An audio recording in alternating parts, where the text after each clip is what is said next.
I reincarnated, I grabbed 2 past lives. I grabbed Colors of the Queen in Epic, and I grabbed a Drow racial past life. I got back up to cap, and now I have these hardcore lanterns in my backpack again, so I'm technically, I can't die. I got them, yeah. They're alright. I'll turn off, so I have them on, you can see. So truth be told, how do I feel about them? I like them, and I like them a lot because the close-up of them is that they do this sort of fiery golden red. They look a lot like the bloody footprints and the golden footprints from Hardcore, but they have this fiery effect on it. And so I have feelings about this that are going to sound kind of strange, but it upsets me because they made them glow on fire, which I think should be a hardcore, like a determinator of hardcore. Like, in other words, if you see somebody run by with a flame effect, it should be like, oh, that person did hardcore. I've been saying this about this mount. Like, I think this mount should be on fire. So the fact that they would give out, like, so I guess what I'm saying is, first of all, it's a proof of concept that they actually can do it, right? They can make the fire effect.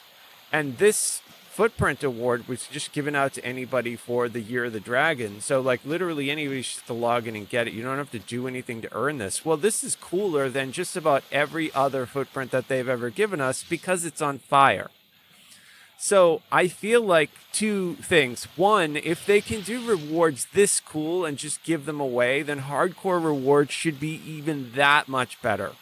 Like, they should be, because of the work that you have to do, like, the extra work I have to do for these skull lanterns qualifies to have multiple colors and on fire. Like, this is gold and red, as opposed to, you know, if I were to turn on my old bloody footprints, they're just blood red.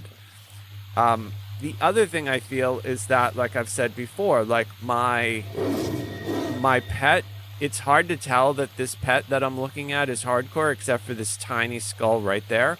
This should be on fire. This mount, you can see that's the hardcore skull right there.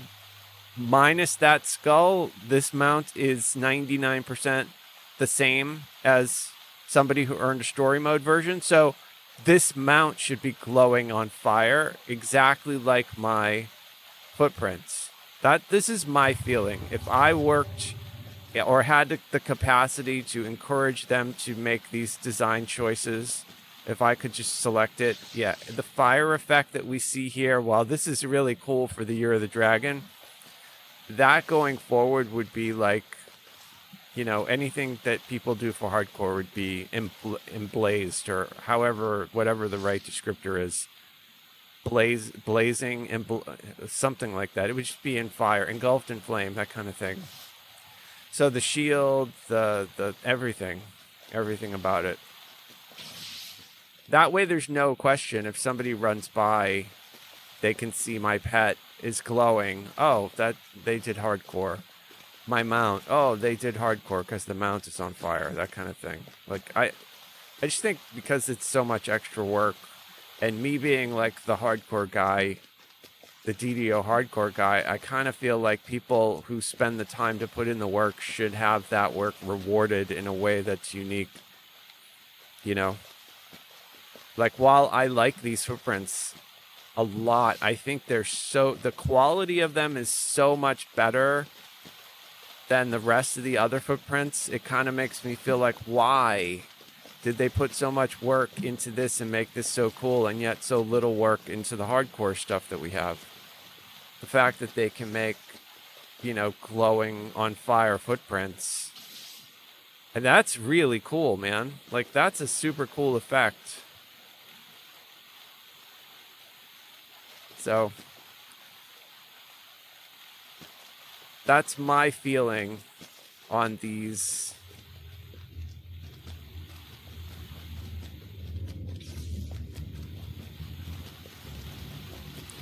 And then the other thing that I have said too about these Year of the Dragon rewards, they're all over the place. They don't have like a thematic. Luna Rose, good to see you. Happy holiday. I hope you had a really good day too. I appreciate you stopping by and saying Merry Christmas. Thank you very much. Hope Santa was good to you. To end the thought on all these Year of the Dragon rewards, I feel like there's no continuity in the design. In other words, we got these glowy orange on fire footprints. We got these bright blue electric kind of weird ghostly wings. We have this this fat green dragon. Like it just doesn't thematically, like, I think that they should have picked, like, so the most iconic dragon in D&D is the red dragon, right? Probably because a lot of the lore from D&D was originally pieced together from Tolkien and H.P. Lovecraft and things like that. So Tolkien wrote Smaug, the red golden dragon who lived in, who took over the Lonely Mountain. And I think that having like a red dragon theme, so like while these footprints would go along really great with it, I think having the wings look like red leathery wings, kind of like my butterfly. It's not that I don't like the electric blue wings that they gave us, but they look a little bit more like Reaper wings to me than actual dragon wings. They don't look like a dragon's actual wings. So I personally would have wanted them to be like an actual dragon wing. And then I think because red is the most iconic, but I really technically think they should have let us pick the color for the wings to match our dragonborn character, to be honest. But if they're not going to allow us to pick color, then red. And then make everything themed red. Like these feet would work really good with that, because that would be similar to the color of the fire breath of a red dragon. Like that looks like I've just been breathed on by a red dragon and now I'm running around on fire. I think that having the mount be like a normal looking red dragon, not a fat green dragon that looks like the model that they use looks a little bit like the alligator from Peter Pan and a little bit like the dragon from the D&D movie, a little bit. I just would have gone with a different art style for it. I would have done something a little bit more in line with like one of the classic like book covers from the 80s or 70s or something like that, with the red dragon on it as a mount, like a smaller version of that. Like a good example of what I'm talking about, if you do intro to Castle Ravenloft, Invitation to Dinner, if you go dragons at the end, you have to fight 4 black dragons. They're about the size of horses, like, so that they would make the model for them would be a pretty good model for a mount. It would be they'd have to shrink it a little bit, but then again, the mount size depends on like your character model. So like if you're on a halfling, it's going to be smaller than if you're on an orc, something like that.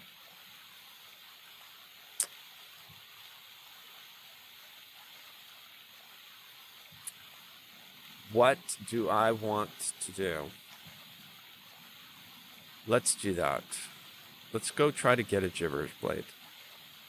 I have not yet found a Gibber's Blade.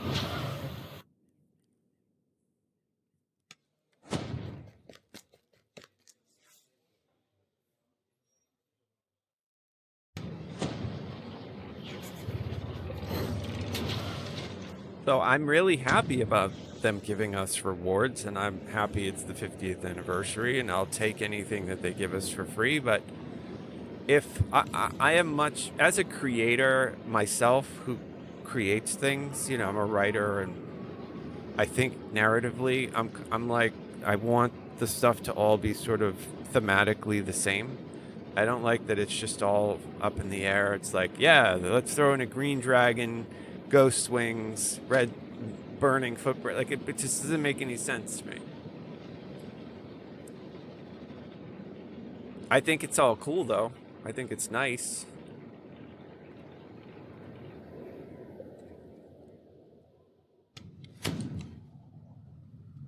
But I am a kind of a person who is very in tune with the character that I play and want it to reflect like a sort of an inner look. There are people who play MMOs. There's a bunch of different character types of actual real people.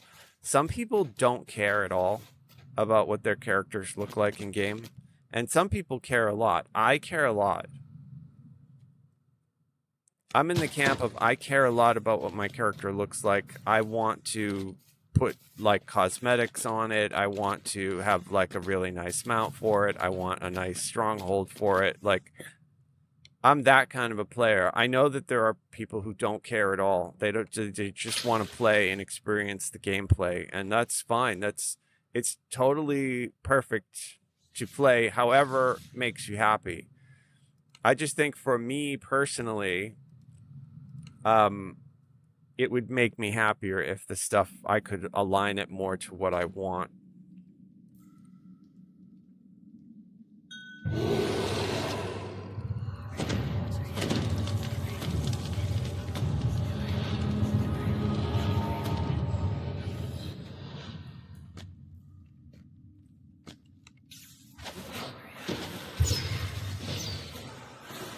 So this is going to be super easy. I actually think I will equip the lantern just because I'm so high over this and I'm only in on elite. This is going to be like a cakewalk. So we'll see how it goes. I also wanted to see if I only get 6 points for this or...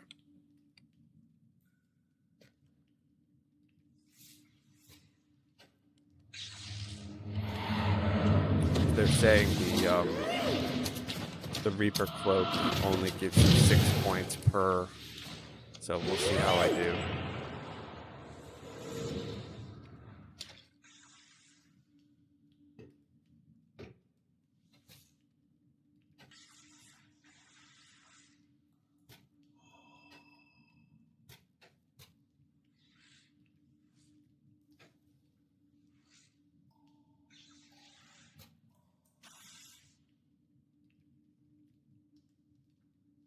I usually have terrible luck doing this, so. On Sarlona, it took me like 300... running this like 300 times, and I never actually pulled one. Somebody actually had to pass it to me. Like, somebody else looted it. I never actually looted one myself.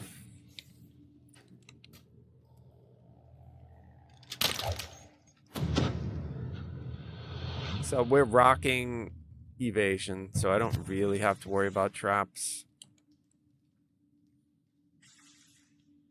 We're wearing light armor, and I also took a feat for a no-fail reflex save. So I'm pretty covered when it comes to, like, things like traps and... Not 100%, but because my PRR is pretty low, it's a good solution.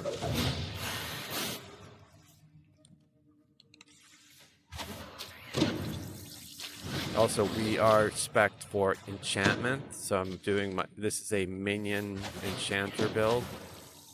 So we're throwing down our little Heart Guardian Minion, and we also, along with enchantment, are doing conjuration. So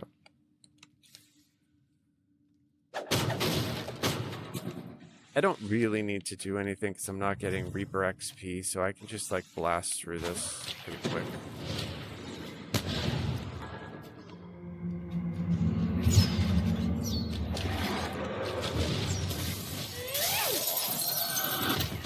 Because I'm doing conjuration, I'm running with Carrion Swarm.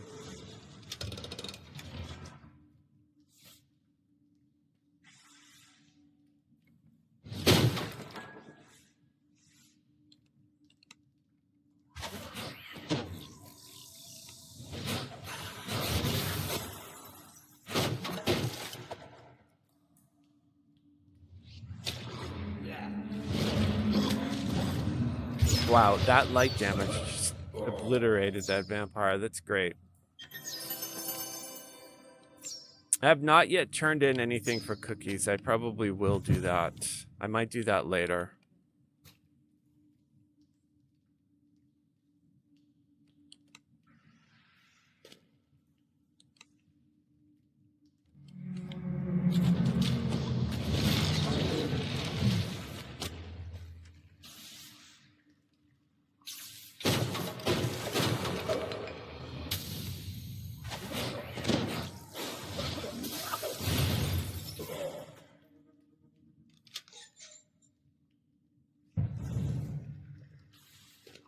Probably do a couple of sagas as well on R1.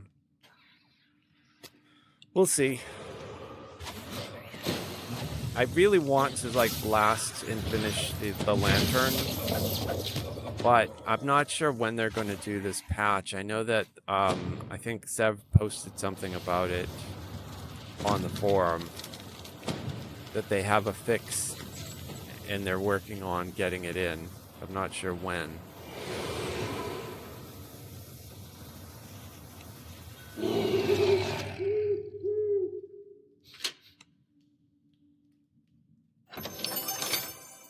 And basically what I'm talking about is that right now, if you run this Reaper only lantern, when you get points for it, it always goes to 6 points, like no matter what the monster is that you fight. So that makes it really, really slow to fill because you need 1,500 points.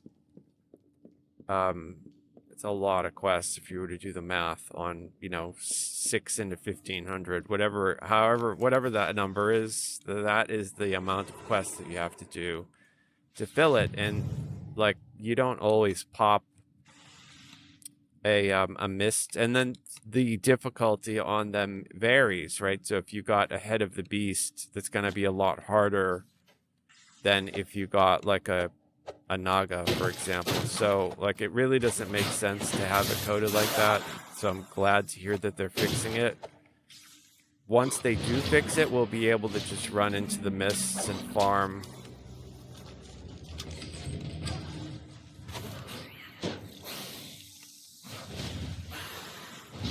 But prior to that, it really doesn't make sense to do that farm.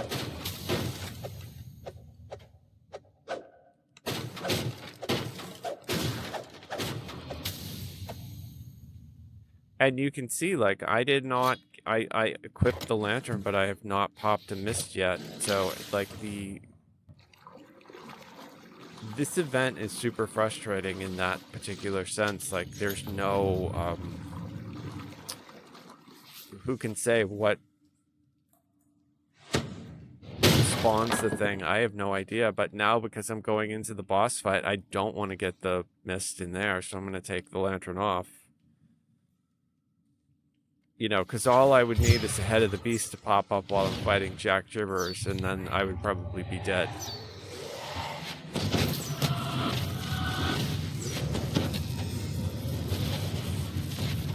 Although at this level, he's super easy.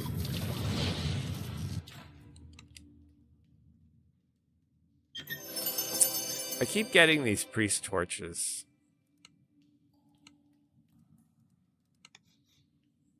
Oh well, we tried. Yeah, Zingy Blalia, that's from my book.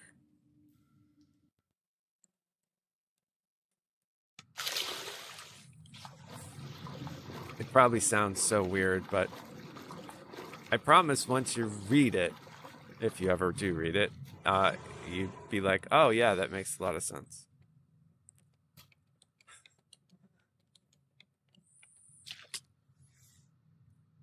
It's hard to come up with stuff for a secondary world because a lot of them have already been made, So coming up with something completely unique, it's going to sound like really strange and sort of alien at first and stupid probably, but I think once you get used to the idea and once you understand like the phrase, what actually is going on there, that might sound weird to just hear it, but there actually is a lot of lore behind that.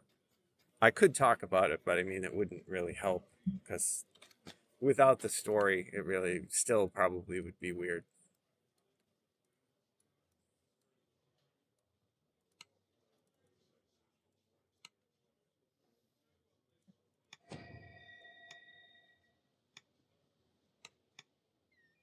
They're doing Epic Ravenloft, and they're all low level. I just don't know if anybody is online now. It doesn't look like it. It looks like there's maybe like 300 people. There's not many LFMs though.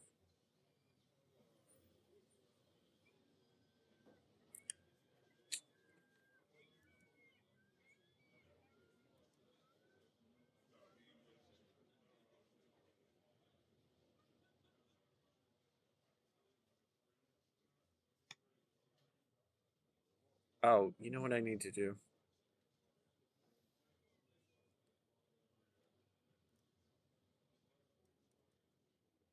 I forgot to pick up my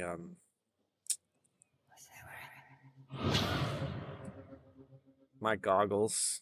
Like, I actually did the steps quest, got the book, and I forgot to bring it back to her and get the goggles before I reincarnated. And now she doesn't know that we even talked before because I'm like on a brand new life. So it reset her. So now I have to do this, like, talk to her for 14 days in a row thing before she'll actually talk to me about so I can continue that quest. So stupid. Oh, hey, it's you again. Yeah, that's right. You don't remember. See, I think she should remember me. I think.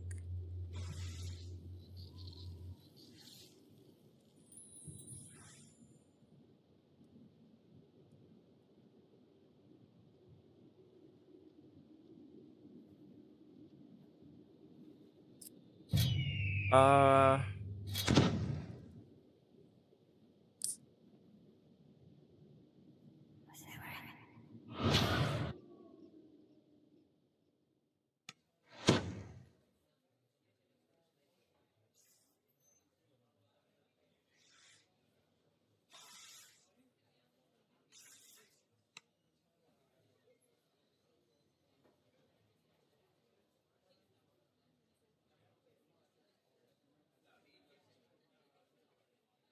All right, I equipped the lantern. I'm going to go out into the Slayer Zone and see if I can pop a mist. I want to see how many points I get for it just doing it out here, if it actually is still bugged or if they may have implemented something.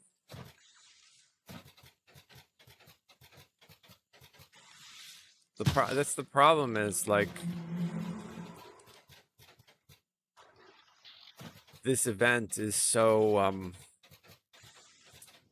I don't know the right word, but it's just like there's a time gate on it because you can only do one lantern at a time. And with it only being on Cormare and the lag for the first month of this server's existence was so bad that a lot of people just sort of didn't do the lantern at all or decided to wait. I managed to get 2 of them done at a lot of risk and peril because, like, the first couple weeks were very laggy and it was very dangerous. But I managed to get them done. But now that I have it now and the lag is a lot better, it's virtually, like, non-existent now. They've finally got Formare to where it feels actually even better than the normal live servers. Like, I think this feels more solid, faster, and more stable than the 32-bit servers. So, like, I am completely ready for them to say, oh, hey, yeah, it's going to be 64-bit servers now. We're we figured out how to consolidate everything, and we're going to knock it down to 1 or 2 servers. I would think, like, that's awesome. Great. Let's do it. Because this is running really, really well. But that being said, the reason I'm mentioning that is because the focus has been on getting Cormare to work. They really haven't tweaked the event much. They did a little bit here and there, but so this particular lantern that I'm filling now, the order, has been busted where it only fills... It has something to do with, like, the Reaper coding of it. It doesn't fill correctly. So no matter what mist stalker you get, the point that you earn for it is always the same. It's always 6 points. Supposedly you can make that a little bit higher if you're using an experience elixir, which I do have like a 30% on right now. But I don't want to waste my time and do this if the lantern is busted and it needs to be patched. So that's kind of like why I'm hesitant to. It's different. You know, you can see in my backpack, I have 4 lanterns. Like I have 3 hardcore and I have 1 normal one. Well, if they would all fill once I equip one, which is the suggestion that I made to them, I think that would be fine. Then I'd be much more inclined to actually go out and do a lot of stuff. But whereas I can only fill this 1 lantern and I think it's busted, I'm kind of hesitant to really like engage heavily with the system because I feel like they still haven't announced the end of the event and they still have to patch this and they're still testing Cormare. So like, I'm not in a rush. I don't think they're in a rush. I honestly think that this event is going to go till the summer. Like I've said this a few times.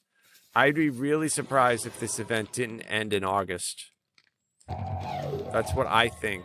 I might be wrong, but I think it's going to go until like at least midsummer, if not the end of summer. And I think what'll happen is they'll give us like a month off or something like that.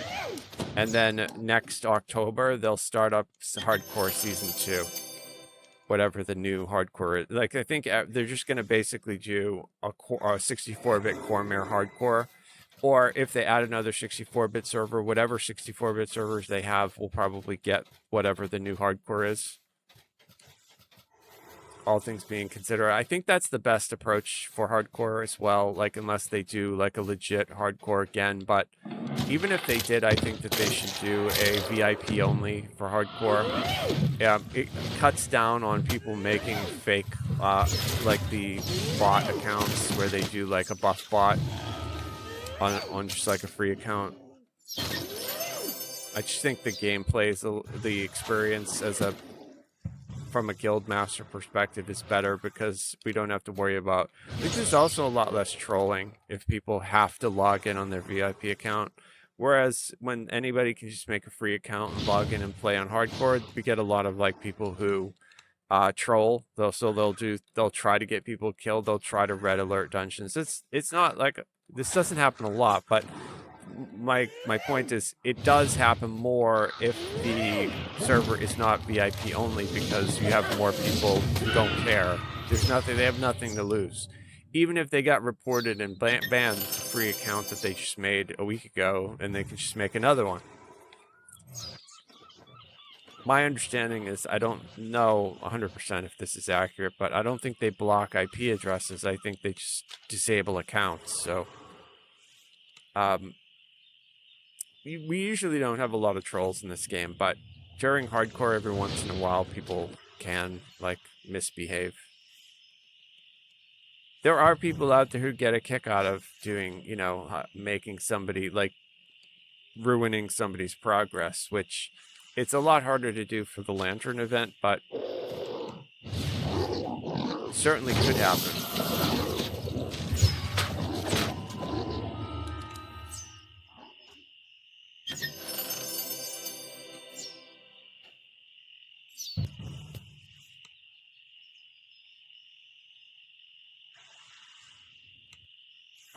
But being solo, it's so hard. Troggy Trog, yes. Happy holiday. Hope you're having a good day.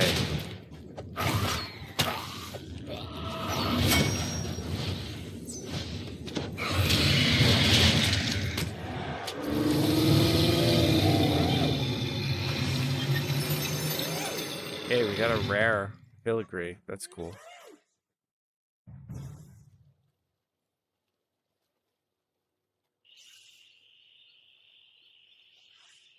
I posted another story time on my YouTube channel.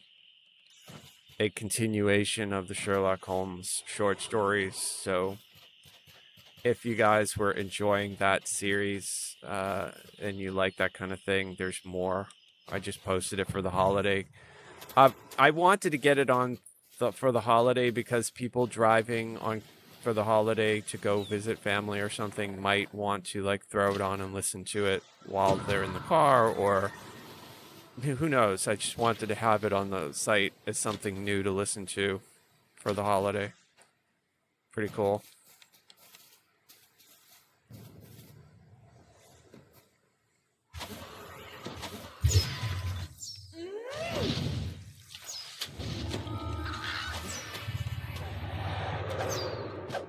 And so we made it through this whole zone, right? And I have not seen a mist, which is my complaint about this.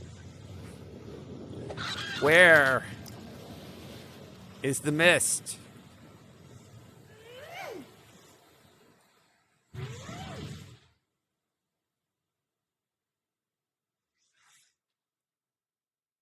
Yeah, I mean, in my opinion, this event needs a lot of like tweaking in order to make it actually fun. But the work that they've done for the server itself, like the 64-bit server, I think I actually do think it's more important than the event itself. Like if they had to pick, they can only do one. So I'm glad that they've been, because this is, you can see, like I'm having absolutely zero lag. They have really, whatever they did the last patch, knocked a whole bunch of it out. And it's something that I have been saying for the last maybe 3 or 4 years, that I think I had a theory or a hypothesis that hirelings were causing a lot of lag because the way that they were coded caused them sometimes, when you would leave an instance, to be orphaned in that instance, and they would stay in your party. You guys have probably seen that if you play this game. You'll leave a quest, and then your hireling will still be in your party, and when you go into the next quest, it says you cannot summon so-and-so because they're already in your party. But they're actually back in the quest that you left. And I think that the server would keep the instance open for this orphaned hireling, and then you leave party with them. Well, does the server destroy that instance, or does it keep it going? And so what I think, it just would keep them going, and so you get this accumulated bloat because you've got hundreds of players pulling out hundreds of hirelings jumping around, and they're all getting orphaned. And by the end of the week, you've got all these instances. And what I learned doing the Lag Hunter project, we can actually go verify this right now, is that when the server's bounced, it does not erase the actual server number that the instance is allocated to. So for example, what I mean is, since Cormare was created, our guild ship has been on server 16. And the server's been bounced like 7 times, right? Maybe 8 times since I made the guild. If I go to the guild ship and I do a location search, you'll see it should be, unless something changed and my hypothesis is going to be modified, this location should pop back server 16. And there it is, server 16.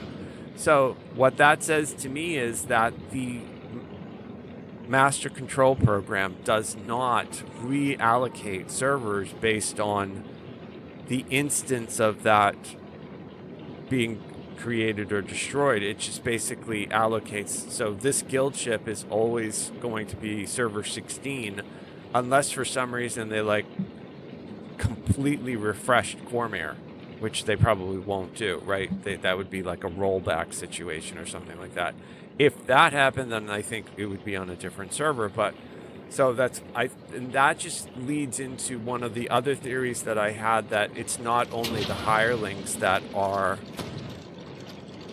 causing these orphaned instances that are making lag, but it's also the quest itself. So a good example is Best Laid Plans. Another example is Memoirs of an Illusory Larcener, which they actually closed down and deleted from the game because they reported that they noticed a lot of lag being created from it and they couldn't fix it. They would have had to completely recode it from scratch. And that just reaffirmed my hypothesis that it is in fact what's going on. I'm not probably 100% on it because, like I said, I don't work for them. I don't understand all of how Turbine coded the servers, but I think the same sort of thing happened with Memoirs, whereas like you had these fractured bits of the spaghetti code that when people would jump around, the minute that Memoirs was opened on a server, that particular server inherited all the lag from that bad code. So if the master control program opened Memoirs on server 50, well, then anything that was put on server 50 would then lag because Memoirs was on it. And then when people leave and the instance is destroyed, what we've seen from the hirelings that, and from my location thing here, is like, this is always server 16, so Memoirs will probably always get server 50. And even though nobody's in it at the moment, because the bad code was opened on it, server 50 becomes borked. And so we saw that a lot, like a month ago, doing the Lag Hunter project. Like server 75 was trashy. I have a whole list of stuff I put in the Discord, all those different servers that were misbehaving, and I think it's because the master control was not only dealing with bad instances from quests, but also all the orphaned hirelings. And since this last update took care of the hirelings, everything's been running great. They deleted Memoirs, and now everything is running great. So, like, I posted on the Discord, for the official Discord, my list of quests that I think have an inordinate amount of lag normally. One of them being Best Laid Plans. And Best Laid Plans, you guys, if you run it, know, like, the ramps up and down where they have all the tactical detonation NPCs, can be really, really bad lag. Something about those ramps, it's very similar to the Black Lock. Even though they got rid of the ship that would, like, crash your video card, there's still an awful lot of lag in Black Lock. And now, I mean, it doesn't mean if you run Black Lock that you're always going to see the same lag that I do, but I just think that behind the scenes, the code of these quests, there's something not right in them. So, like, and you guys all know this, like, for all these quests here in Sharn 1, if I run them all, they're all good, but the minute I get to this one, Best Laid Plans, this is the one that you're most likely to die in. It's either this one or this one here, although I wouldn't say the code is bad in this one. The reason why you'd be more apt to die in Just Business is because, actually, I don't think that's the name of this one, but whatever that one's called there, Reach for the Sky or whatever, I forget the name of it. But the point is, it's that's because you're on those source leads and shit can attack you from above or below.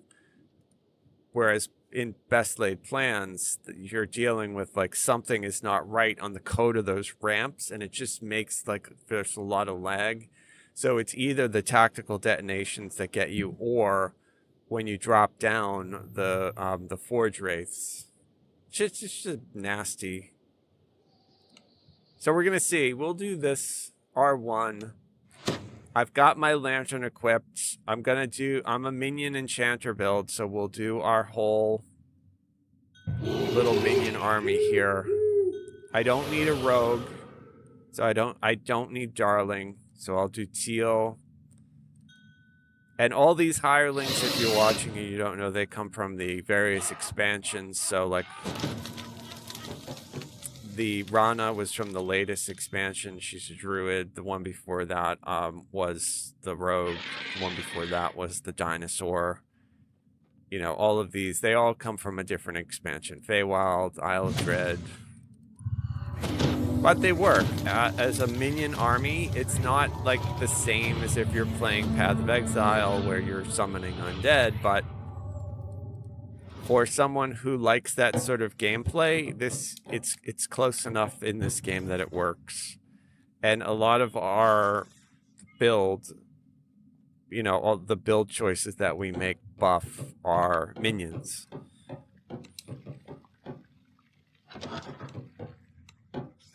So it does give us quite a bit of survivability and power.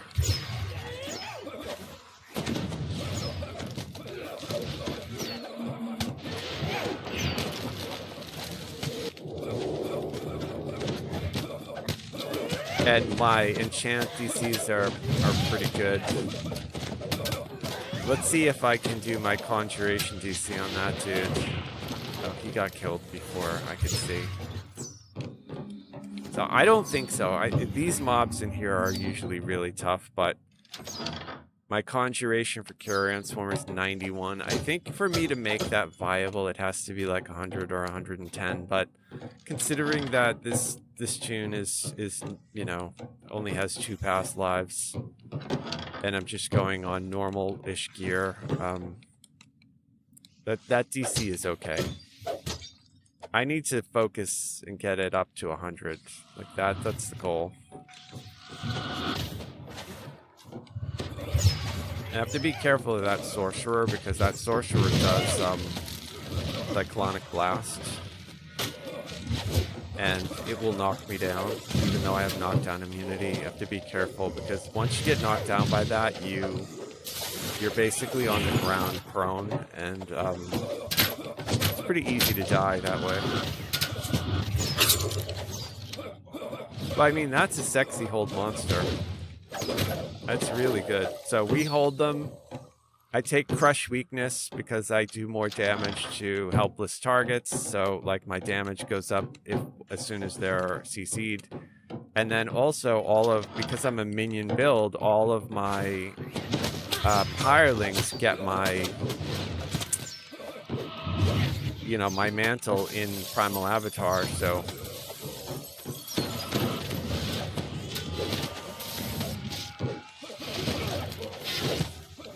they're all doing the fire and the light damage that I'm doing. So they do actually really good damage. Another thing that they fix as a result of fixing the lag, which I was super happy about, is the owlbear that we got for pre-purchasing the Shadowfell expansion way back in the day. They made that owlbear awesome. Like, I've been using it and I absolutely love it. Like, I love it. I'm so happy that they fixed it, because it's always been pretty much unusable. Something was wrong with the model. It didn't work correctly. Oh, I just got a mist. But what is it? I want to know. I don't know. I can't see. Alright, I see a bunch of Silith Tar.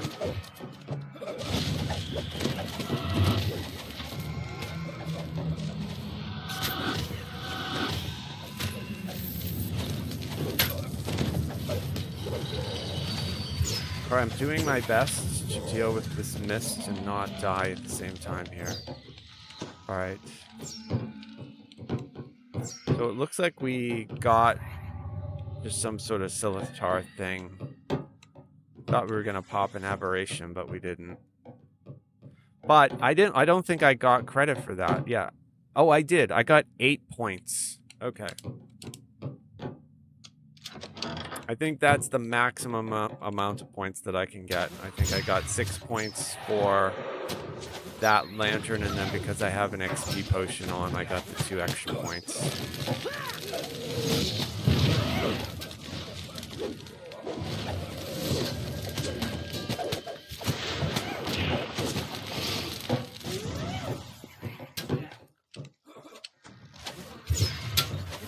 Yeah, the Carrion Swarm still really isn't working on these, but these mobs in this Sharn quest have really, really good saving throws, so I'm not surprised. But I'm working it. I also have, if I need it, I can switch to use Guard Up, which gives me extra points. So, did I ever find out if they have? Yeah, so we can actually look at that. So, not all of them have destinies. 2 that I know that absolutely do is Rana. Rana is from Myth Draenor, and she is in Double Rainbow, so she's in Shirati. So that's really good. Shirati is what you want a ranged character to be in, so that's great. Teal is a barbarian, so she is in Mantle of Fury, and so gets all of those buffs. I don't know if she has like any other abilities from Fury of the Wild, but at least she's got that. It looks like, you know, it's really interesting, and I never realized this, but Teal is actually a multi-class. She's a barbarian rogue. I never realized that she had 3 rogue levels. I thought that she was a straight barbarian. So that explains why she's really good at finding like secret doors and stuff. Because I swear Teal is usually better than just about any other character except for like Froggo at finding stuff. Darling, I don't have out, but she does not have a mantle that we can see. If we look at the Muse, this is from Feywild. This has nothing. There's no... I mean, this is my mantle. This isn't like an inherent one. The only thing that this Muse has on it as a 20 bard is freedom of movement. That's unique to it. That's good. And then this Shield Guardian, as far as I can see, does not have a mantle of its own, which it should. As a level 20 wizard, you would expect it to be in like Magus of the Eclipse or something like that. Like that would be what I would expect, or something Draconic Incarnation, anything, right? Like something that would give it. If they put this one in Draconic and gave it like fire damage, because I think these Shield Guardians, I think they're healed by fire, right? So that would be cool. But so to answer your question, there's only 2. If they ever do like a trivia, what are the 2 hirelings that have destiny mantles? Inherently, it's Rana from Mithranor and Teal from Isle of Dread. Why Darling does not have one, I don't know. Darling should be in Shadow Dancer, in my opinion. Which I would put her in the Shadow Dancer and make her float around like a wraith. But she's not, so... Alright, so for this, we have to be really careful of the Sorcerer that's up there. We don't get hit with Cyclonic Blast, knocked down, and then killed by the dinosaur. That has actually happened to me, so I have to focus on this Sork right here. It's a Warforged, so we can't hold him, but I just hit him with my Frost, so that's good, so he's dead. So now everything else is easy in here. I don't have to worry about it. It's really just that Sorcerer. And it's only because Cyclonic Blast, for some reason, will still knock you down, even if your immune to knockdown. So it's something that you have to be careful of. Even if you have knockdown immunity, you can still die. The rest of this will be pretty easy.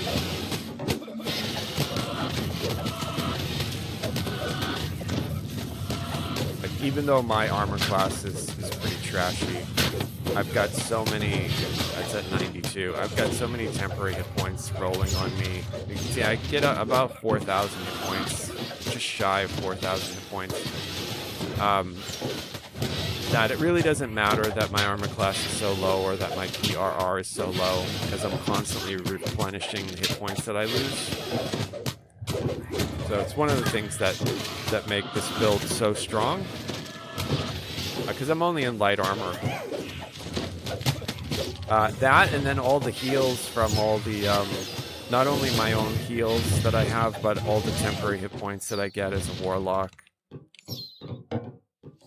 So it's super cool. It's not the best ever, but it really fits my playstyle. Like, and it works. It works. It allows me to do whatever. It's not going to be everybody's, cup of tea, obviously. It's caster. If you like spellcasters, it's a lot of like, even though I'm a enlightened spirit and I technically get into melee range, it's all spell damage. It's not like I'm meleeing, although I do swing my sword now and again, but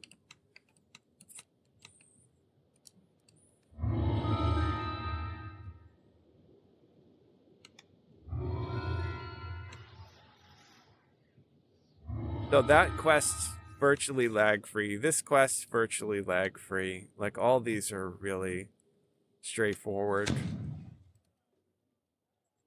This quest here, I will pull out. So we will take a look at Darling.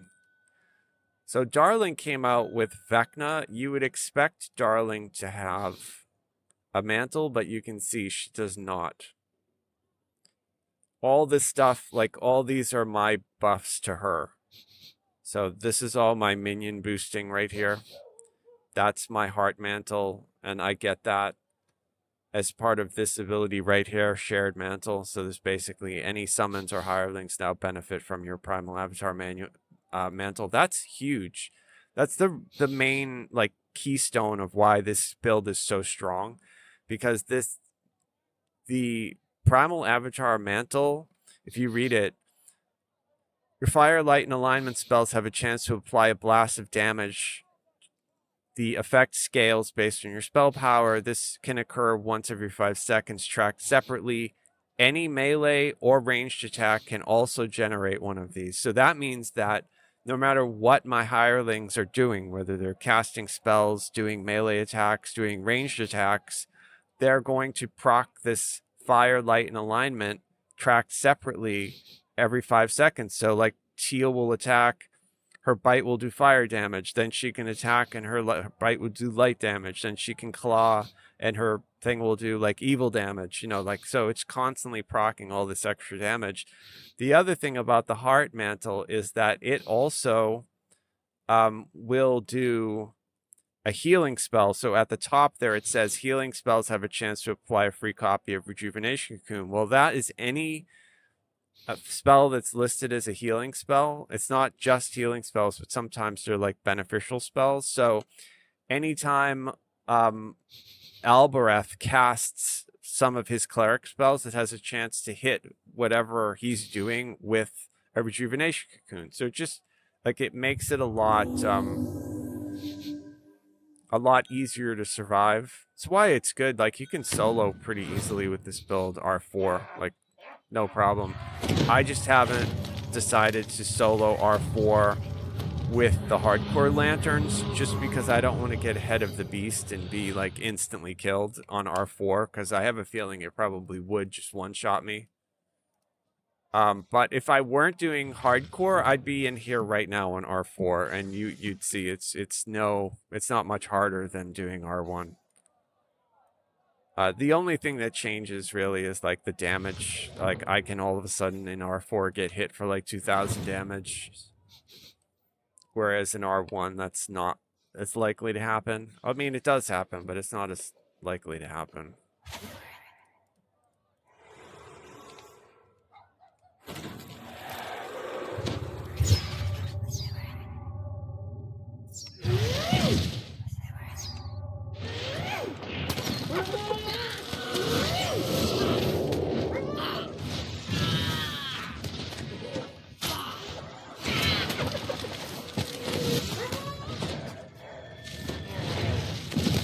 But I did update this build, by the way, DDO Builder version 2, and then I posted the level 34 version of it on the DDO forum, and all the links that I have to it, like I'm pretty sure if you type in build here, or if you go to my YouTube page and you click on the link there, or if you just go to the Warlock forum on the on DDO's site, you'll find my Minion enchanter build. That's the one that I'm doing now, if you ever wanted to play it.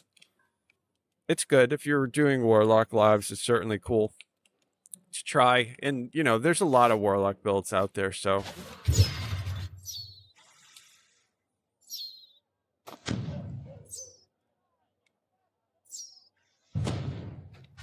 We don't go tanky at all. We're totally squishy, but we mitigate that squishiness. We've got our saves are pretty decent.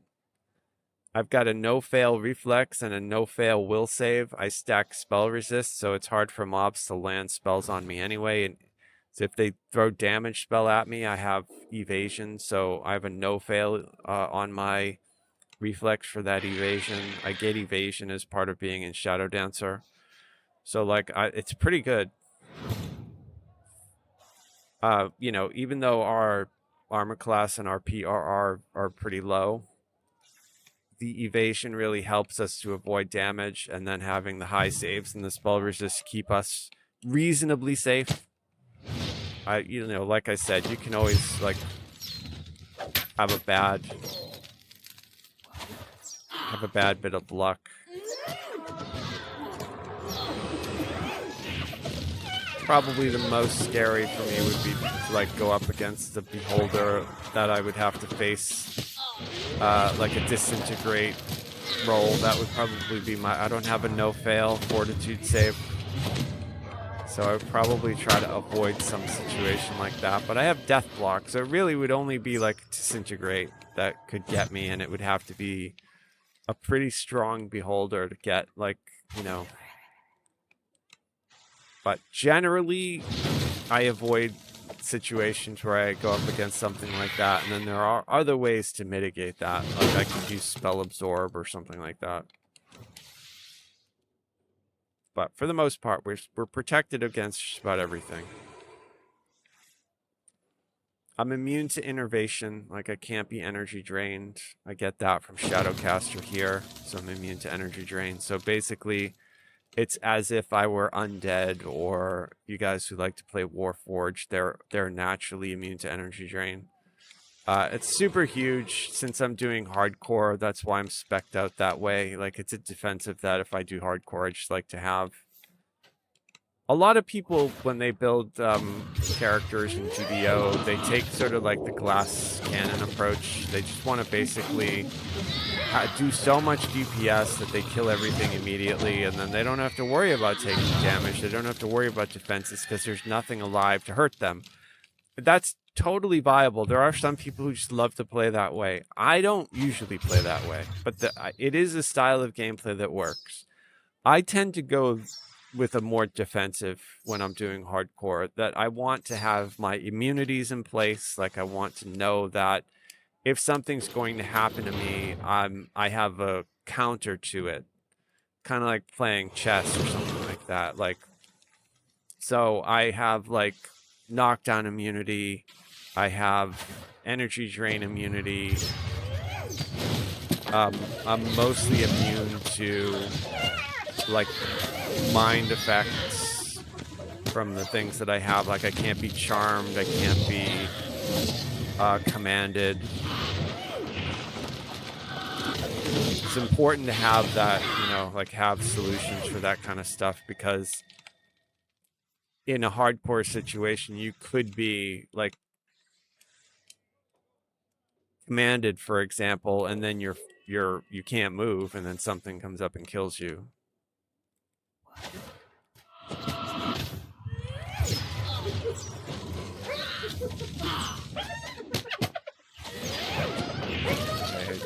Got the Carnage Reaper. I mean, our holds are working really well, and we're just gonna get those DCs better.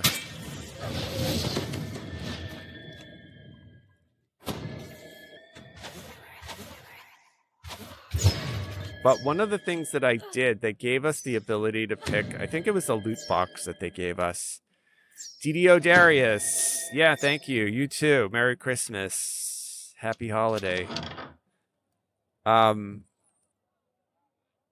I grabbed the Trinket of Free Will, which is a level 28. It's a raid item, and it has something on it called Psychic Ward. It gives me spell resists, Insightful Wisdom, and then Magical Sheltering, which I already have pretty good sheltering. But the Psychic Ward is the reason really why I took it, because I was going to do hardcore. It'll protect me against being charmed or being commanded or something like that, which, you know, it doesn't happen often, but if it does happen to you, it completely sucks. So I just wanted to make sure that it didn't ever happen to me. So all things being equal,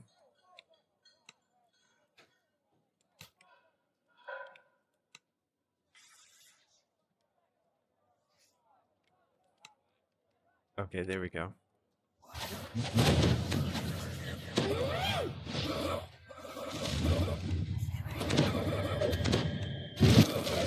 And that's really cool, right? Like,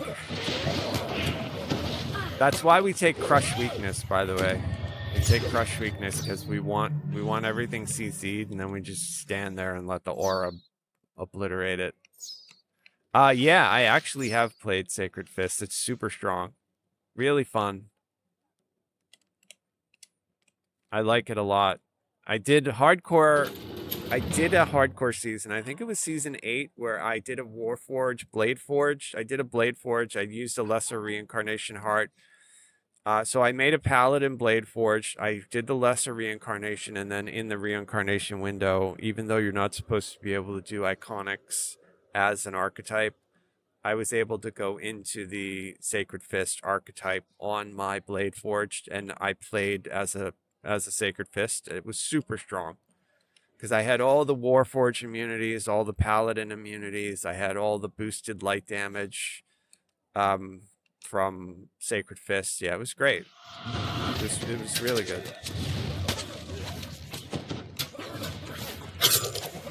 Prior to me, like my history in DDO, the first character that I played, I'm getting a mist. So if this is ahead of the beast, I'm gonna chat. It's not. It's just like a Silicon. So I played a Sork in 2006 when the game launched, right? And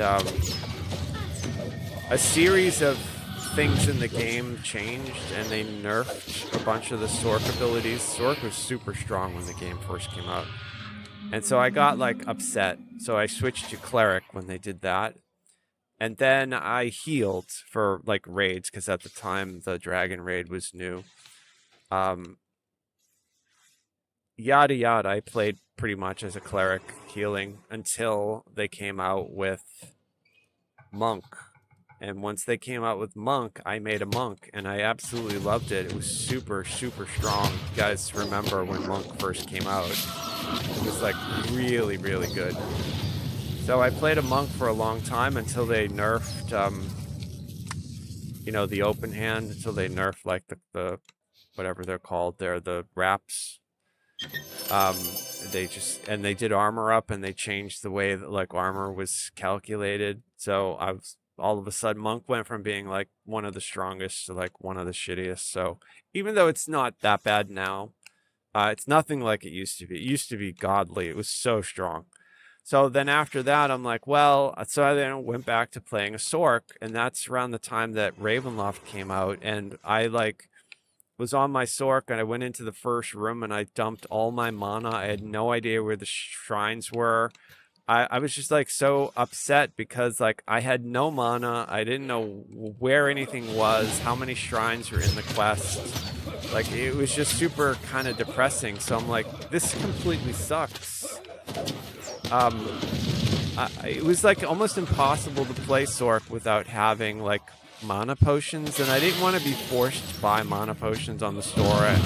I don't really like the pay to win bullshit, so I was like, I need to find something else. I can't be running around. The Sork just isn't really that good right now. So that's when I switched and became a Warlock. Warlocks were still really, really strong. They hadn't like over nerfed them yet. They eventually would, unfortunately, but I got to play with it for like a couple years, with it being super good. And then they nerfed them really hard, and I switched at that point away from pretty much this build, a variant of this build that I'm doing now. Switched to a druid, and then I was basically an ice druid for a long time until they released the archetypes. And when they released Acolyte of the Skin, they fixed Warlock. They basically gave us our heroic damage back.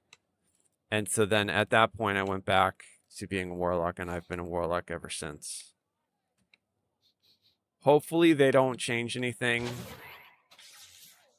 about Warlock. Hopefully hopefully they just make us stronger. Because the nerfs that they did years ago were just way too heavy-handed. Warlocks, when they were first released were busted. They were so strong. They needed to be brought down to earth a little bit, but they over-nerfed them. They like really gutted them, so like their heroic damage was just completely killed, and they became unplayable, in my opinion. Now they're like right on the edge of being unplayable, but it's okay. I still think it should be a little bit stronger than it is now for heroics, but it's a lot better than it was. And they gave us the damage dice back, so And then now in Legendary, you can actually take feats to get all of the dice back that they took away. So eventually you get back the power. So now here, sitting at cap at Legendary, I pretty much have, you know, it's decent. It's not really super great damage, but it's decent.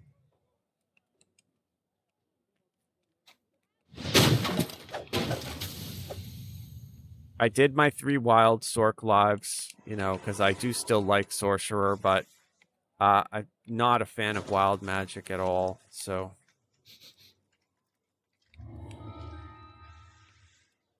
that does not fit my game style. Like, I don't like the randomness of it, so.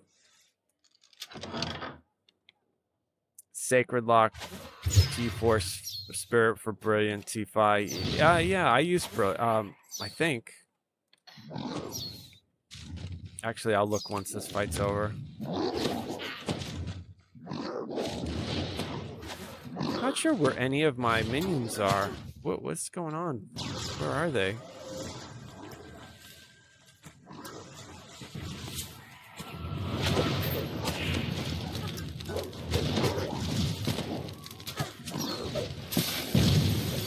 Alright, so Urk. Urk has a great name because he really is irksome. MRR, PRR for your Eladrin. Yeah, I think people have said that doing an Eladrin Warlock is strong.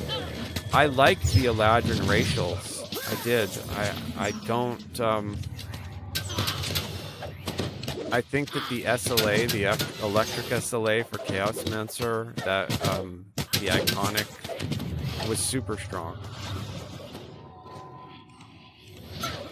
So I keep advocating for them to fix Drow and give us, you know, racial abilities more in line with Eladrin and Deep Gnome and Dragonborn and Tieflings, because, you know, Drow were made so long ago that they pretty much have like the worst racial tree, in my opinion.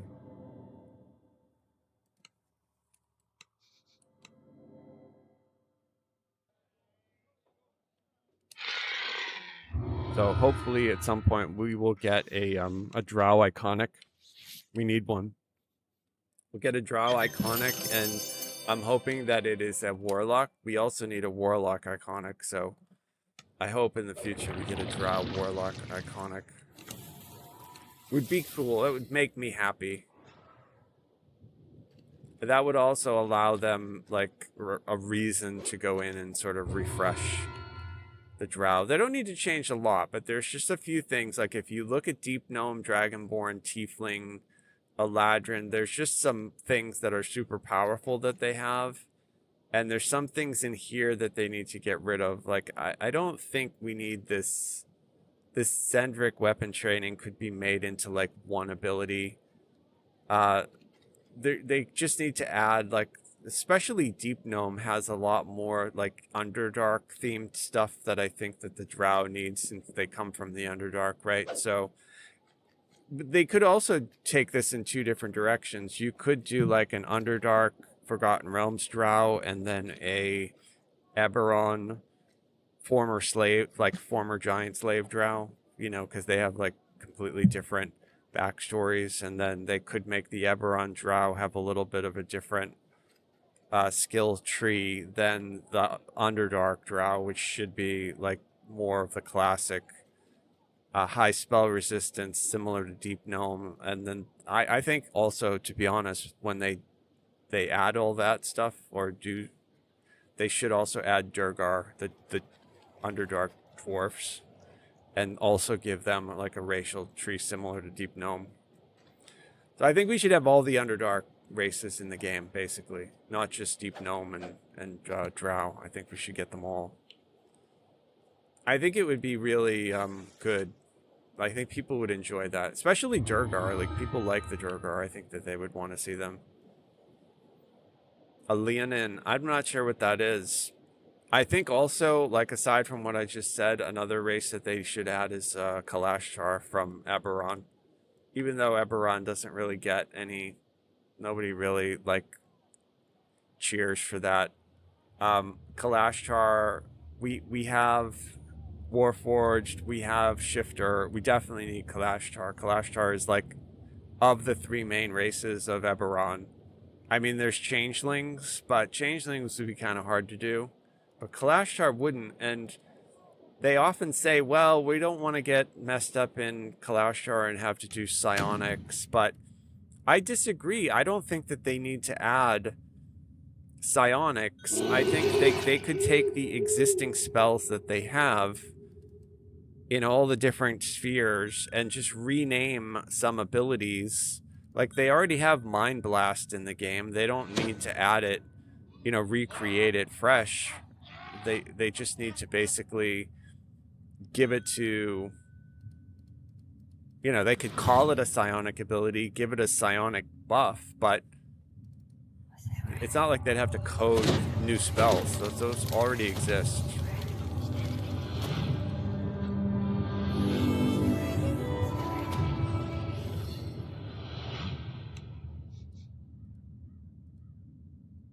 So I definitely think, yeah, Kalashtar would be good.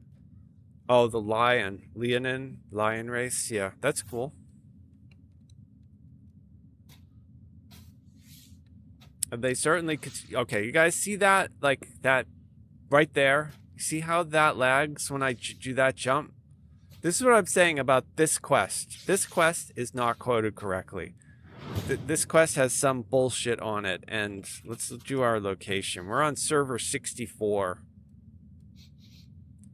So does that mean now, because the master control program, the MCP, made this instance on server 64 because of this bullshit lag? And you guys can see it in my jump. That's not a normal jump. There's some sort of lag that's just coded into this quest. And who knows? But now, does that mean that because this quest is running, that now it's going to add lag on Cormare in general? Like, it's going to add to the baseline lag of the server? That's my feeling. I think that it actually does. So I guess what I was trying to say to them when I posted my suggestion is that I think that they need to revisit these quests, much like they did with Memoirs of an Illusory Larcener.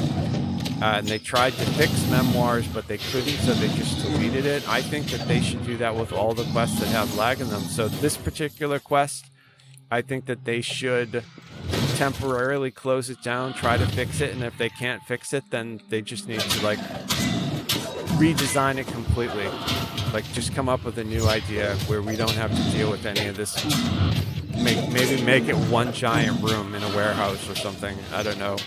Just get rid of the this building and make a new building.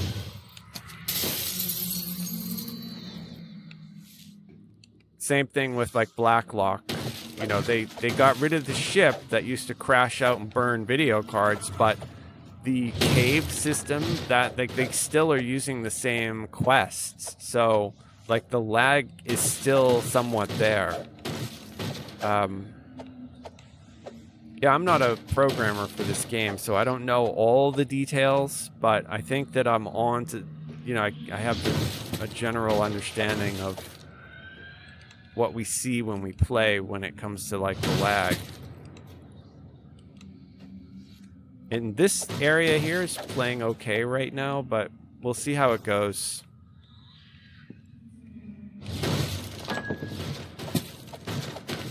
Oh, Axel's raiding us.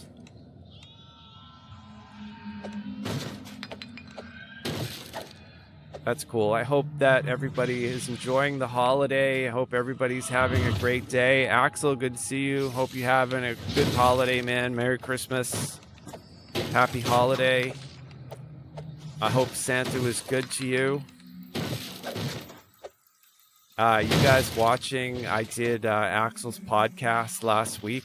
Be sure to check that out. I put the link on my YouTube channel. Video is on, actually it's on his channel, it's not on my channel. But we talk a lot about, like, stuff that happened this year and what's going to happen, what we'd like to see happen next year. It went on for, like, quite a while. It's like a 3.5 hour podcast episode, so worth watching.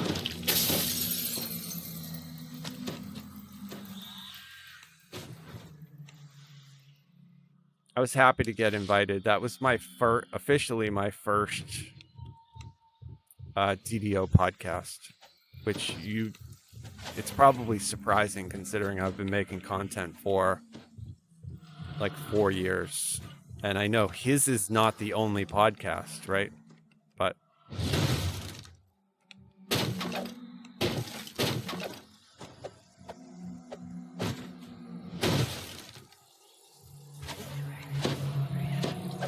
I don't really need to worry about XP, so I'm not going to focus on, like, I just want to get out of here. Right? We just want to get out. So I've got the book, right? Did I get the book? I think I did.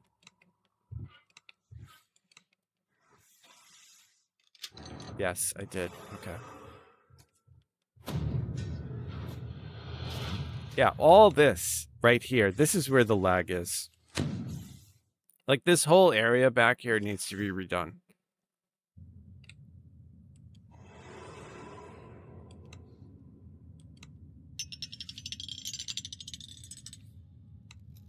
And as a consequence, it makes this next fight, like, super annoying.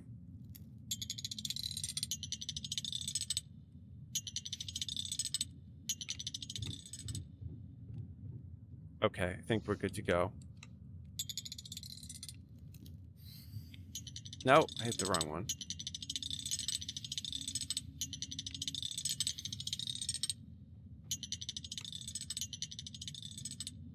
So I actually have a hardcore lantern equipped, and for this area here, I'm going to unequip it right now. I don't want to have to deal with a bullshit mist whatever, and no. This next area is super hard. This is one of the hardest quests in this series. It's so stupid. They just get way too much power. So we have to be, like, merciless here. We're going to throw up a lot of CC, and we're going to try to lock everything down before it can do any real damage to us.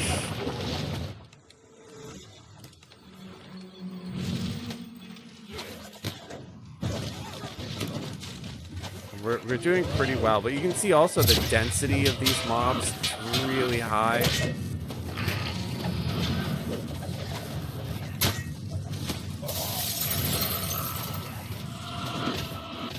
I got really good on that old monster, so I'm just gonna keep throwing up, like, CCs all over the place.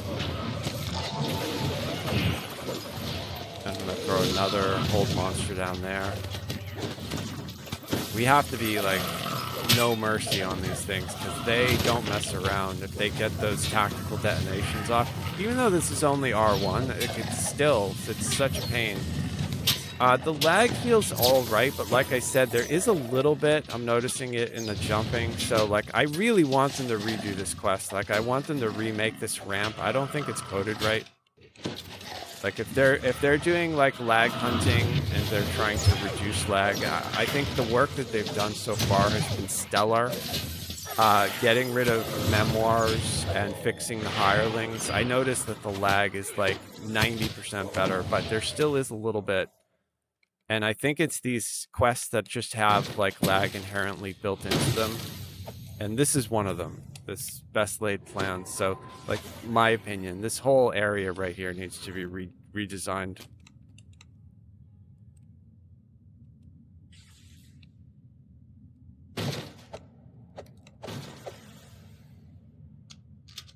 Hope everybody's having a good holiday. I hope you guys are having a good day. I hope Santa was good to you all. Thank you for the follows. I hope you guys are enjoying and having a restful, if you traveled, I hope everything went well, or if you are planning to travel.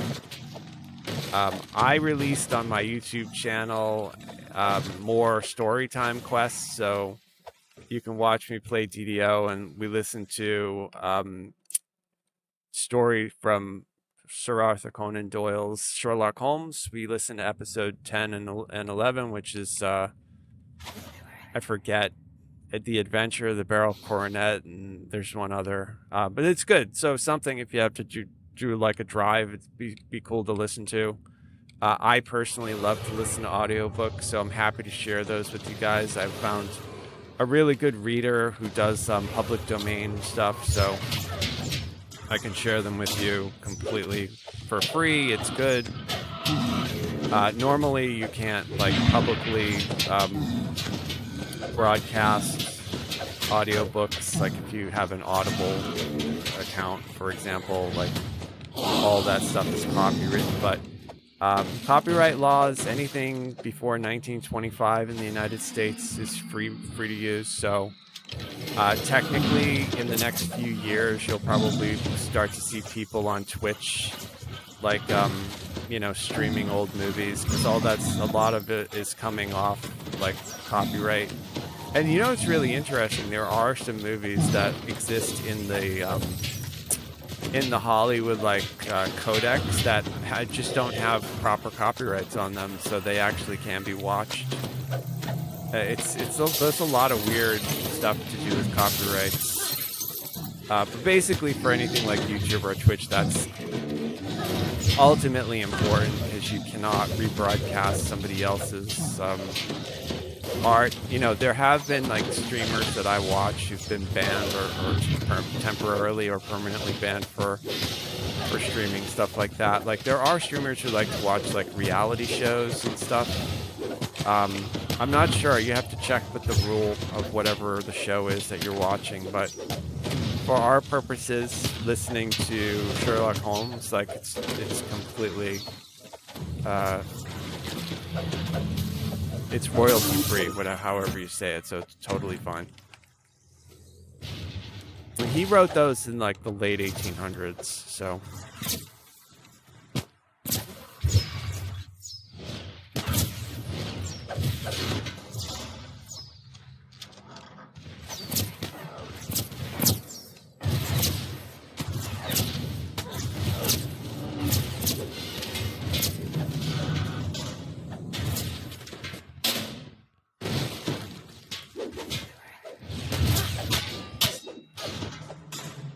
Okay, we've got everything.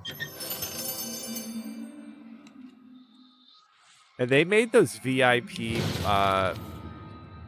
ingredient packs that you get so rare. I've really only like pulled 2 of them.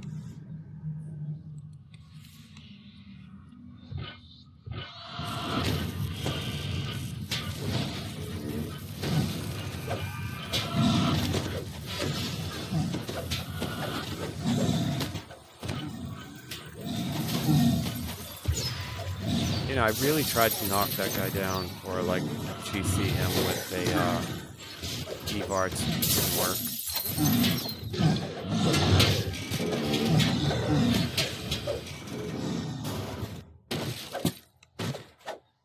So if any of you are watching since the last time I streamed, I TR'd and I went from all the way back down to level 1. I grabbed Colors of the Queen as an epic past life, and then I grabbed a drow racial.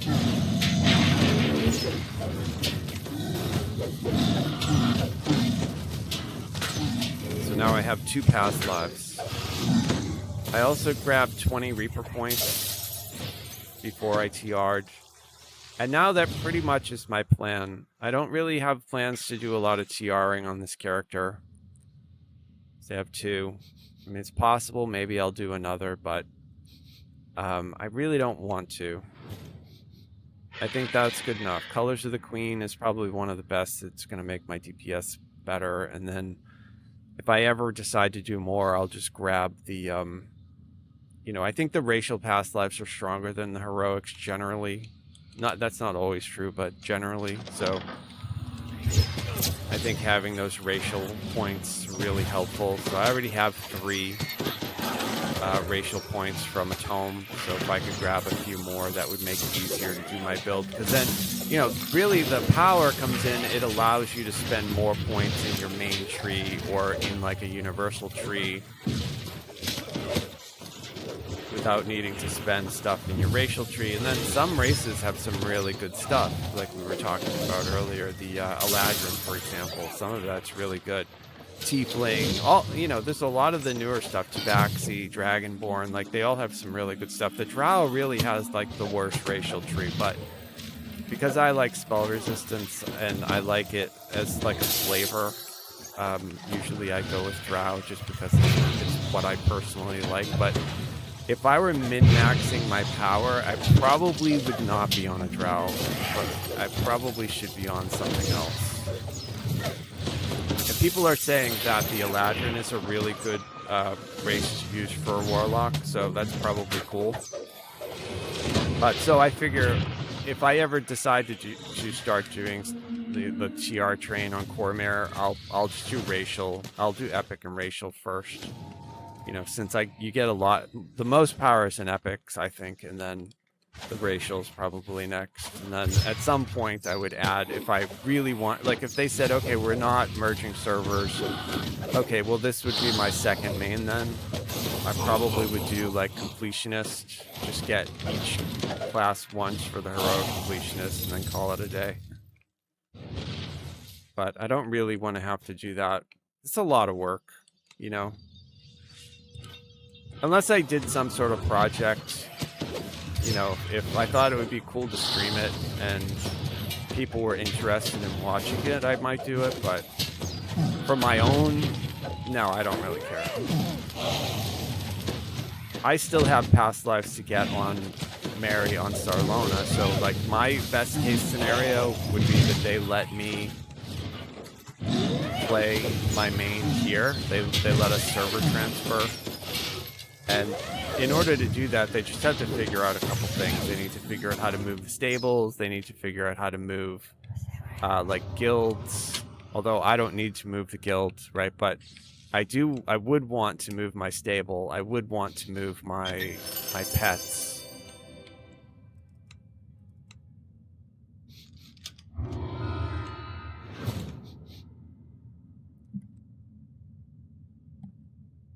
So we did it there. It's probably the worst quest in this series, I think.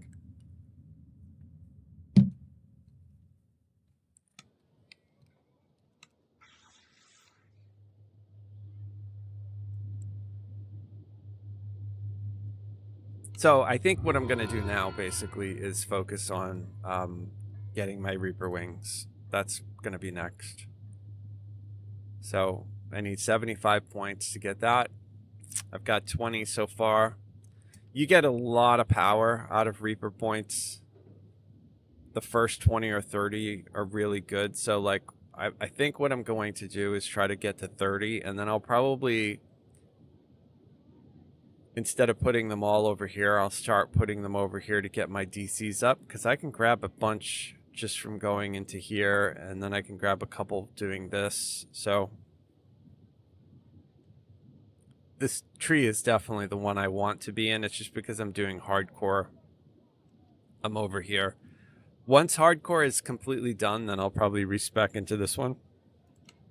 But for now, and then for those of you who didn't hear me talk about this, you joined after the fact, is that I'm working, when I TR'd, the reason I TR'd was because I wanted to pick up the rest of the skull lanterns that I didn't pick up originally, because when I first made the character on the server, I wasn't sure what I was going to do, which character I was going to run.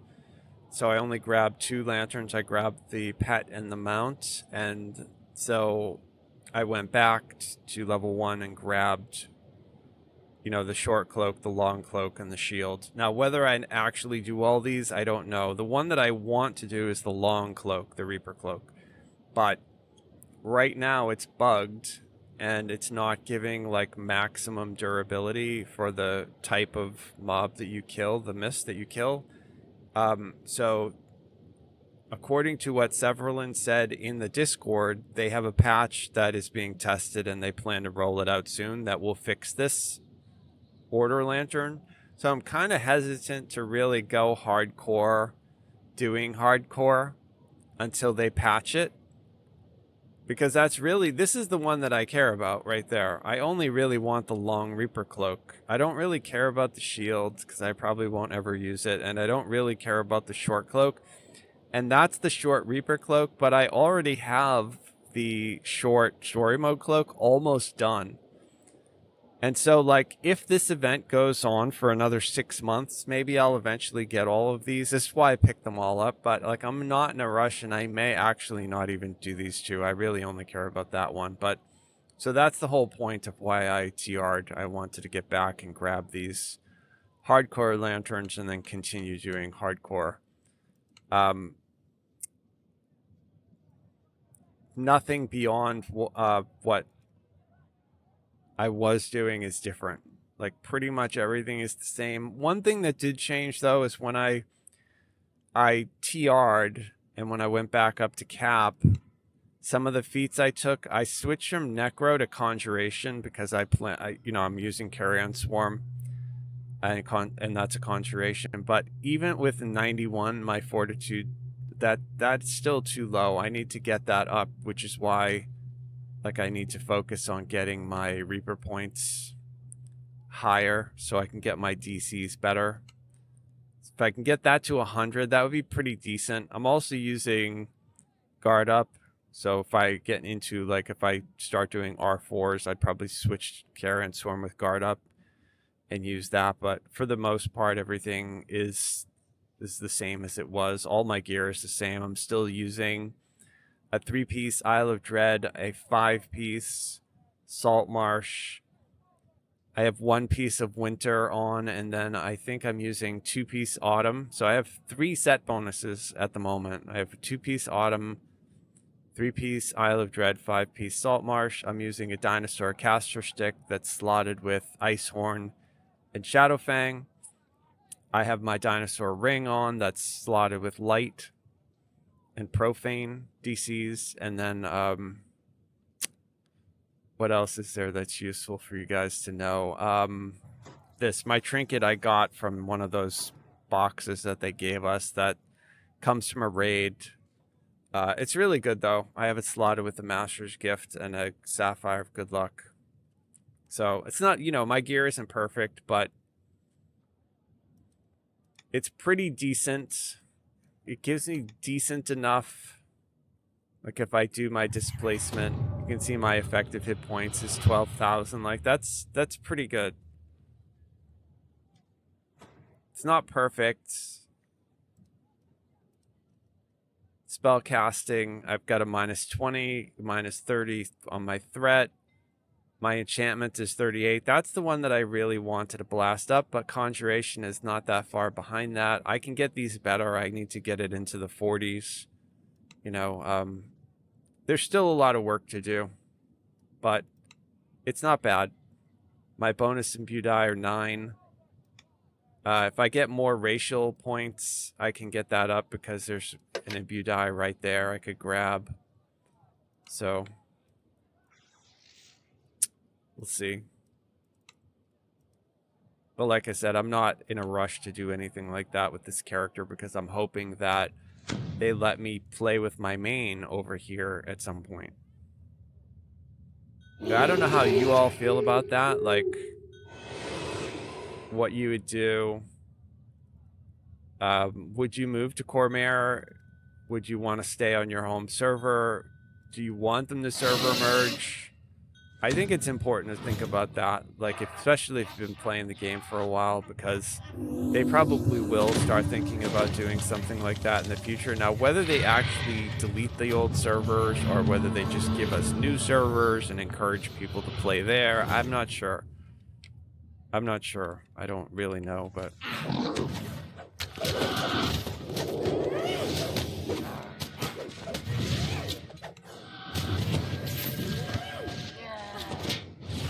Yeah, Barsh. Anything 75 years old is typically public domain. Yeah, unless the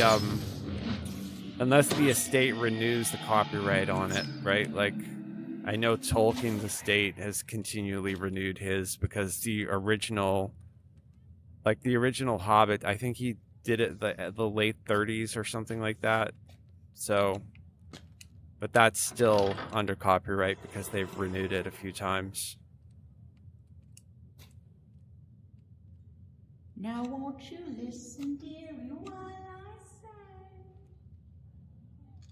say Yeah, but there will be a time in the future, let's say 100 years, right, where people will be able to live stream on Twitch movies, right? Because 75 years, they'll be able to live stream a lot. So at some point in the future, like somebody would be able to just live stream like all the Marvel movies that came out now. No, will people still be watching those in 100 years? Probably, yeah. I mean, I doubt there'll be the movies that they make in 100 years will be probably a little bit different, but I'm sure people will still be watching the old ones, just like we watch old movies.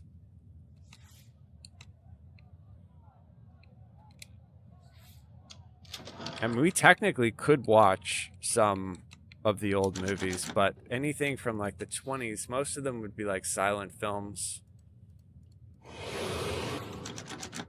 We could do like a Twitch day where we watch like The General, like Buster Keaton's The General, which is actually really good. But I don't know if, you know, people would actually care.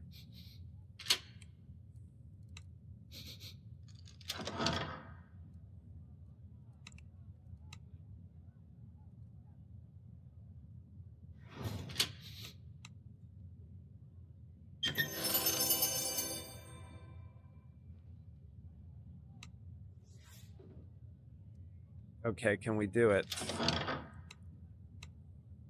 Can I fix this? I'm gonna try.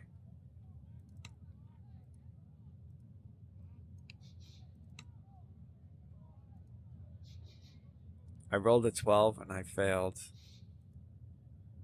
Is there any way I can buff that?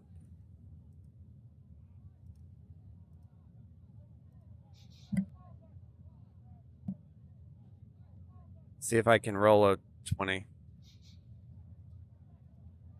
It doesn't really matter to do this, but it's too bad I can't tell what's her name to use it.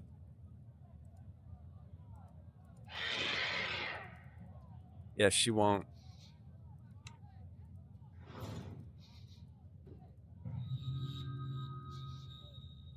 If I tell her to repair it, she doesn't do anything.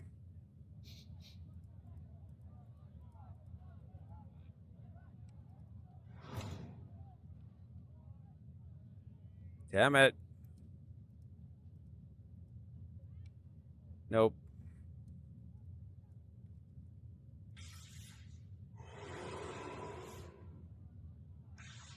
Doesn't really matter.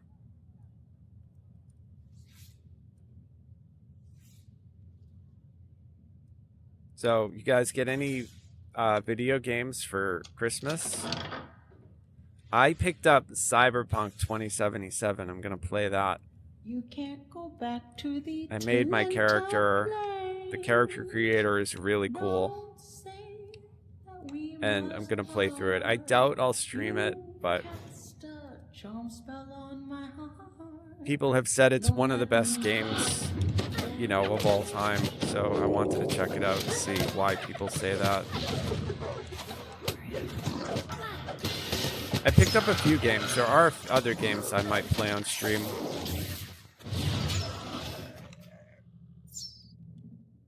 Along with Path of Exile. Path of Exile, though, is so difficult. Like, I've been having a hard time with my build. I keep dying, so I haven't been streaming it at all just because I feel like I don't really add much to the community because I'm, like, kind of trying to figure it out. Like, with DDO, I've played it for so long. For me, like, I don't even need to play something and I can probably tell how it's going to play just because I know the game so well. Whereas Path of Exile, I don't have a lot of experience playing that game, so there's just a lot of concepts that they're so different than other RPGs, the way that they do the skills over there.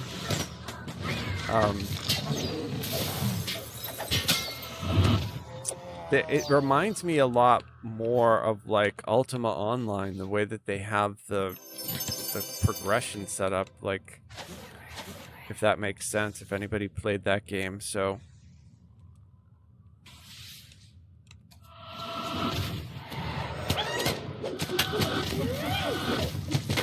super fun. But it's kind of frustrating because I'm just dying a lot, so.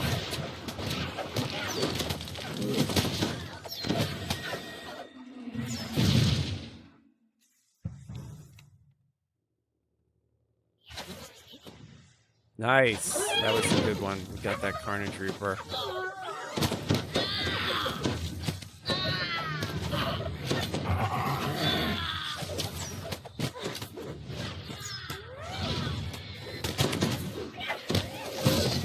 Oh, I guess they're doing another update for Baldur's Gate 3 too, where they're adding subclasses in. I'm pretty sure, something like that. So I just saw like they're doing like a beta test for the next patch.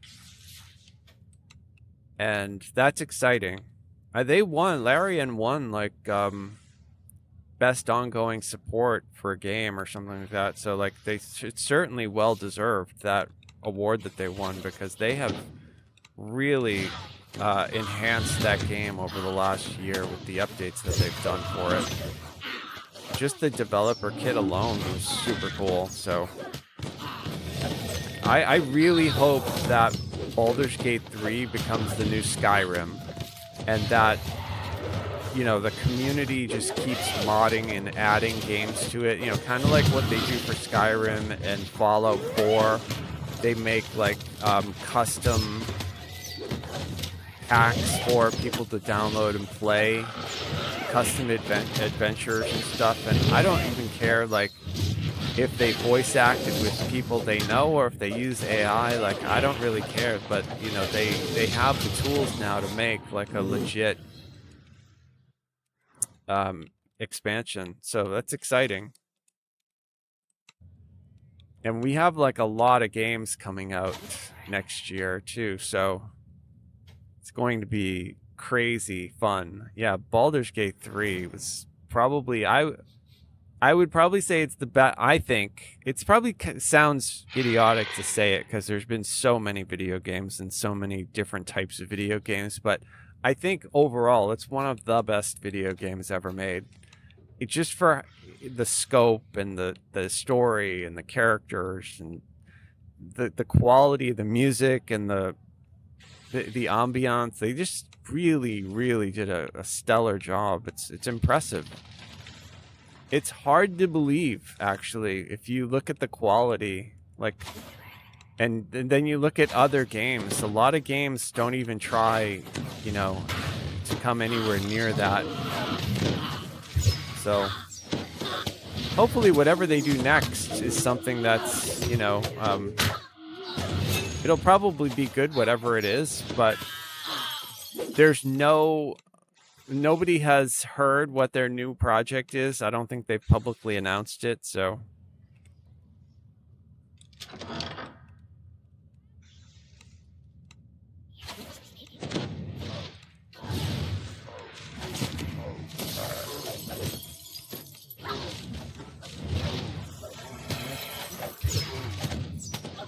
I think I'm going to pick up Oregon Trail, and I think I'm going to play it with you guys on stream. And I think what I'm going to do is let you guys, like, because it lets you pick up settlers, and then you can like custom name them. So I think we'll do it like that. Like, whoever's watching, you know, you guys can be the settlers, and then we'll try to make it across country and see who dies of dysentery. I think that would be super fun. I haven't actually played that game, but it has a lot of history. Like, it's an old school game. I think they used to teach that in school, right? Like, didn't some schools used to use that for computer class, Oregon Trail? It's on sale right now on Steam, so I think I'm actually gonna pick it up. But I think that would be cool. The other thing too is I thought that it would be neat to do some, like, there's a couple games. Yeah, I won't talk about them yet, but I'm thinking about a couple other games that would be cool to stream. Just because it would involve you guys participating a little bit. Obviously not a lot, but a little.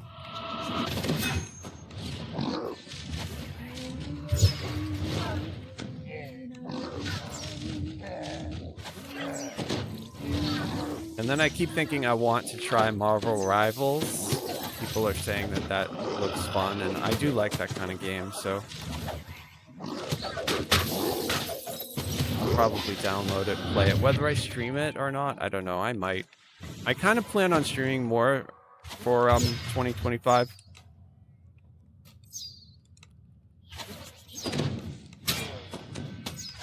So it's possible that I start streaming every day for a little while. I don't know how many hours in a row I'd stream, maybe 4 or 5, something like that. But I might do that, like stream for 4 hours every day. And just to talk about stuff like news, to talk about what's going on in the world of games, and then to play some games. I think I'll play DDO at least 3 days a week, probably, at least. You know, I might even play it every time I log in, but I probably would also do, like, I want to do story time again. I think people like that. Obviously, not everyone likes it, but I've had people actually ask me for more of it, so I'll probably do that. And then the other games, I think it's just fun to hang out and do some weird stuff that you guys can participate in as well. So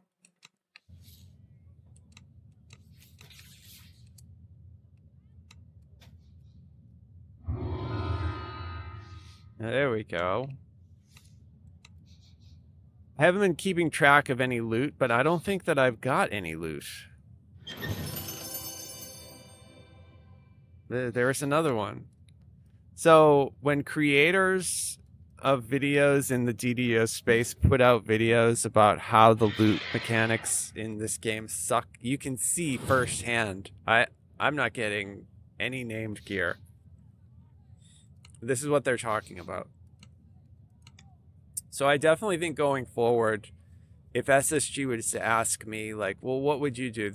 I have a list of things that I would say, but one of the things I think would be to make it so that it's easier for people to acquire loot.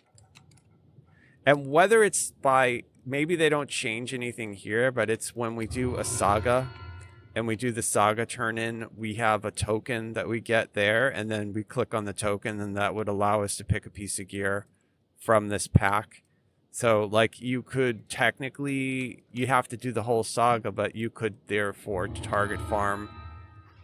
It would just allow you to sort of not bang your head on a wall. The other thing, though, I've said this before, that I think that they should get rid of, and I don't know, maybe you guys disagree with me or agree with me, but I think that they should get rid of, like, the re-rolling chest thing. Or at the very least, if they don't get rid of it, I think they need to remodel how it looks. I mean, they could make it look like a slot machine, right? Because isn't that effectively what it is?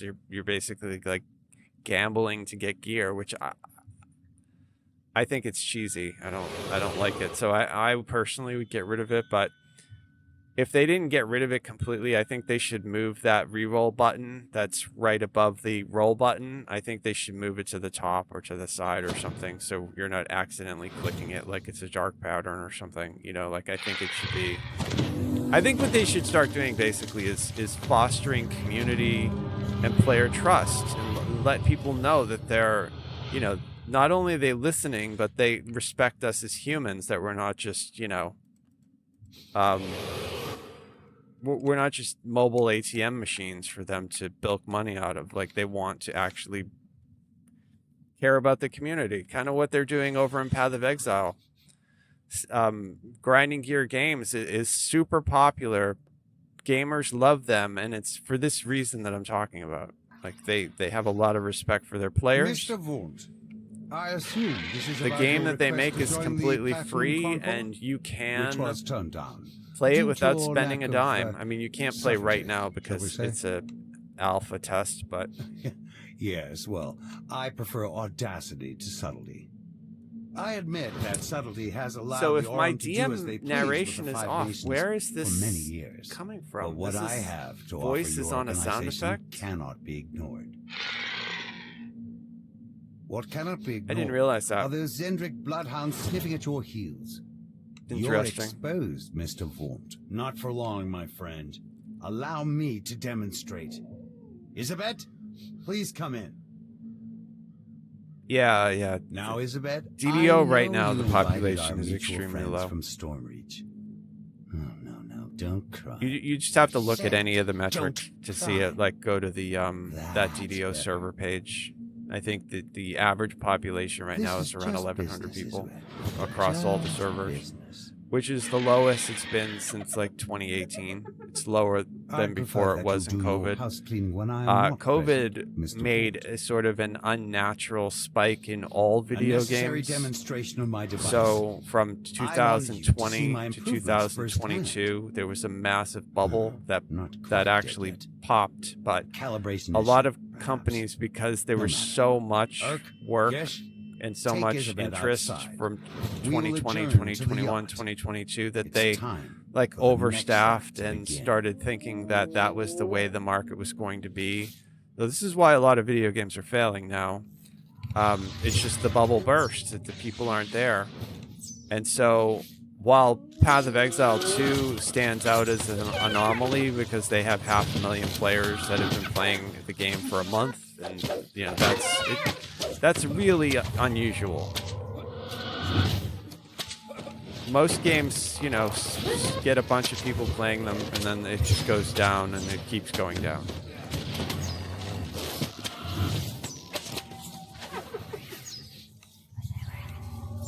But I don't think that our population is low for any reason right now other than the fact that it's actually a combination of a bunch of stuff. One is just the naturally this time of year it's a lot it's up and down. Mostly on the weekends it gets busy, and during the week people are doing school or work or whatever. But I think that the lag has caused the lag that they had trouble with over the last few months this year. The lag in DDO has been pretty bad, and it's caused a lot of people to leave. You know, you guys, this is an objective truth. This isn't me speculating. Like, there have been active. You guys know of streamers who used to stream and they do not stream anymore because of the lag. It just got to be too much. So I applaud their work that they've done. They've really tried to sort it out, and I think having Cormier allowed them to figure out stuff that they normally wouldn't have been able to figure out. So I think, like I've said a couple of times, I think while it may be a painful start, it's going to be better overall, and it's going to allow us to get to a good future where we're in a really healthy game. And even if there's, let's say, the new population going forward is 1,100 to 1,500 people, that's fine. That's fine. That'll be up to SSG to decide whether that's sustainable or not, but I think it is. I think it certainly is. If they're doing regular content and they've got all of us purchasing that content in combination with all of the other VIP subs and store purchases, I think that's completely fine, especially when you factor in that they have double that population over in Lotro. You know, the Lotro population is probably, I would say, around like 3,500 to 5,000, I would think a good estimate is, although I'm not exactly sure. I haven't looked that up like in the last month or two, but generally Lotro is 2 to 3 times bigger than DDO, so generally, all things considered.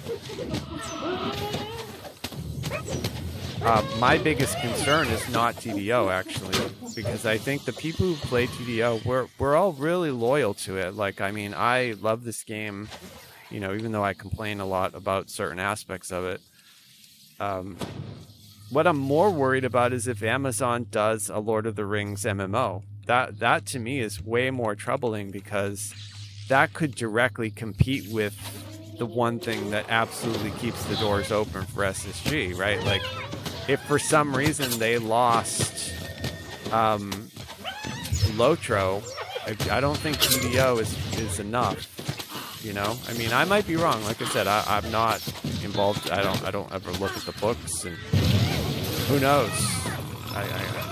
I'm this is 100% speculation, but So I'm not sure what Amazon plans to do, though. But here's the thing. The good news for us is that Amazon had a massive misstep with Rings of Power. Rings of Power is awful, and they have just wasted $1 billion on a garbage TV show. So they may decide to pull the plug on the video game, because I think what they were hoping was that they were going to have like the best TV show of all time, the most expensive of all time. Everybody was going to love it. And what happened is people hated it. I mean, obviously not everybody hated Rings of Power, but if you're a Tolkien fan, it's hard to watch that show at all, like, because they don't follow the canon. They're just making stuff up. It's like they did a show about Batman and they don't know anything about Batman. Like, it's so stupid. So, I mean, I don't watch it. But the point of me mentioning it is that I think that they were surprised that it flopped. I think that they thought it was going to be like a natural. I thought that all they had to do was slap Tolkien's name on it and they were just going to recoup all their money, and they didn't. People don't like it. So I'd be really surprised now if they continue with the Lord of the Rings MMO project. I'd be shocked. So, I mean, Lord of the Rings Online may be actually safe because Amazon screwed the pooch with Rings of Power. So Rings of Power may actually save, Lotro, and then therefore by proxy save DDO. Keeping people interested in what SSG is doing.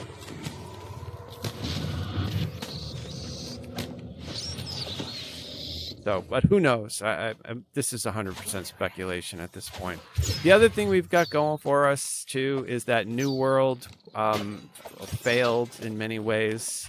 There were people who liked New World and played it, but as an MMO, I don't know if any of you guys tried it, but I mean, it was a very disappointing MMO. It had an awful end game. It was just really, really bad, and people made a lot of videos about how a lot of the it was very evident that Amazon wasn't used to the idea of making a live service MMO, just the way that they handled a lot of the actual game.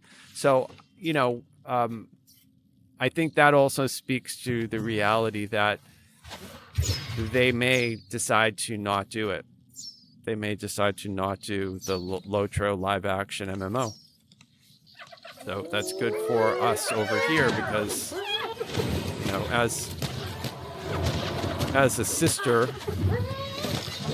game, right? DDO and Lotro, they're sister games, basically. One success helps the other, right? So when I ended Axel's podcast and they asked, well, what would you like to see for 2025? There were a lot of things that I talked about in that show, but one of the things that I said was player housing. I really think that player housing over here in DDO would be a great addition to the game. It may not be on everybody else's list, but I think that it's a part of Lotro that is a really good part of Lotro. I still log in to Lotro because I have lifetime accounts over there, and I go and I check my houses. So it's something that I think would get people to log into DDO. Now, is it going to cause people to VIP sub to DDO? No, I think they still need to do work in order to encourage that. But I think it's just yet another reason to log in and do something different. They could add a lot of stuff for the housing. They could theme the houses based on the different classes, so you could get a fighter-themed tower or wizard, whatever. I've talked about this in previous. But you guys know what I'm saying. If you've ever read it, the old Player's Handbook, or the Dungeon Master's Guide, there's rules that they had written out. Gary Gygax even thought that it was a cool idea at level 10, all the different classes could get strongholds and stuff. So, yeah, I agree, Trog. I think that it would just make them allow them to make more money, because it would just be something else that they could monetize. And and they could charge us for it. And it's something like that directly references what I keep saying about why Path of Exile is so popular and so successful, is because they respect their players and they don't nickel and dime them for things that should be free. They charge them for stuff that they are, you know, it's not part of like the power creep, it's just a convenience or a cosmetic. And they allow you, like, you can log in right now and buy a pack for Path of Exile for $500. Is it going to make your gameplay any better? No, but it's going to make your character look pretty damn cool. It's going to give you a bunch of like backpack stuff that makes your like inventory management easier, but it's not going to make the bosses any easier. It's not going to make your character any stronger. So I mean, like, that's a really interesting game model to have. All things considered, you know, I mean, I don't think it would work 100% over here, but I do think getting a little bit more focused on making it so that players aren't punished for different things. Like, a great example of what I'm talking about is if you haven't played the game in like a decade and you decide to come back, there's a really good chance that your character is going to be bricked, because they're probably going to be in a build that was viable 10 years ago, but now it isn't. And so you're probably going to have to do something with that character. And right now, like, the only thing that you can do is buy like a reincarnation heart with actual money, because there's really no way to earn them in game. I mean, somebody pointed out to me the last time I said this, that, oh, well, I have opened a chest and I found a lesser heart of wood, or oh, I did a gold roll and I got a... But those are extraneous things that they have. Like, not everybody's going to log in and do a gold roll. Not everybody's going to get lucky enough to find a lesser heart of wood in the chest. I mean, I don't think I've ever found one, and I've looted tens of thousands of chests. So what I mean is there's no easy way in game to earn this kind of stuff. And that being said, somebody coming back after 10 years away who needs to reincarnate, they have to spend real money. And that is, we shouldn't be punishing people who want to log in and play. Like, yes, we want to encourage them to spend money, but this is what I'm saying about why I think Path of Exile does it so well. It's that they're encouraging you to spend money in a way that is in your best interest. They're not bilking you and making you feel like, well, yeah, thanks for coming back after 10 years, but if you don't spend, you know, $100, then you're gonna, you have to make a brand new character. Don't even think about playing your old character, because they're gonna be bricked. And the other thing too is, like, I don't think it should cost you to lesser reincarnate at all in any way. I think that you should just be able to respect your character whenever you want. Like, I don't understand why we punish players who want to experiment with different builds. A lot of content creators also make a lot of build guides for people, and in order to practice and play around with stuff, you need to make a lot of mistakes in order to find out what works and what doesn't work. So I just think that, like, charging you whatever it costs, I plan to do a video about this, by the way, but whatever it costs to buy a lesser heart of wood, it's got to be like 10 or 15 bucks or something like that. I just think it's too much. I think it's too much. I think you should be able to respec whenever you want for free. I just don't think it should. And if they're like, well, we need to make money to keep the lights on, yeah, well, okay, then we need like 100 more cosmetics, we need more mounts, we need player housing with furniture and rugs and tapestries and, you know, like, let's spend the money on stuff that people are going to enjoy, and stop nickel and diming us for things that people should just be able to do that would encourage them to play the game. Because when you can't respec your character, when you're bricked and you're kind of stuck, it's like it's overwhelming to the point where it's like, I'm just going to log off and go play something else. Like, you know, I just don't think it's a good business model to have lesser reincarnation hearts for sale. I just think they need to make them free. Or earned in game super easy. Like, super easy. Like, every time you hit level 20, you get one or something like that, right? Like,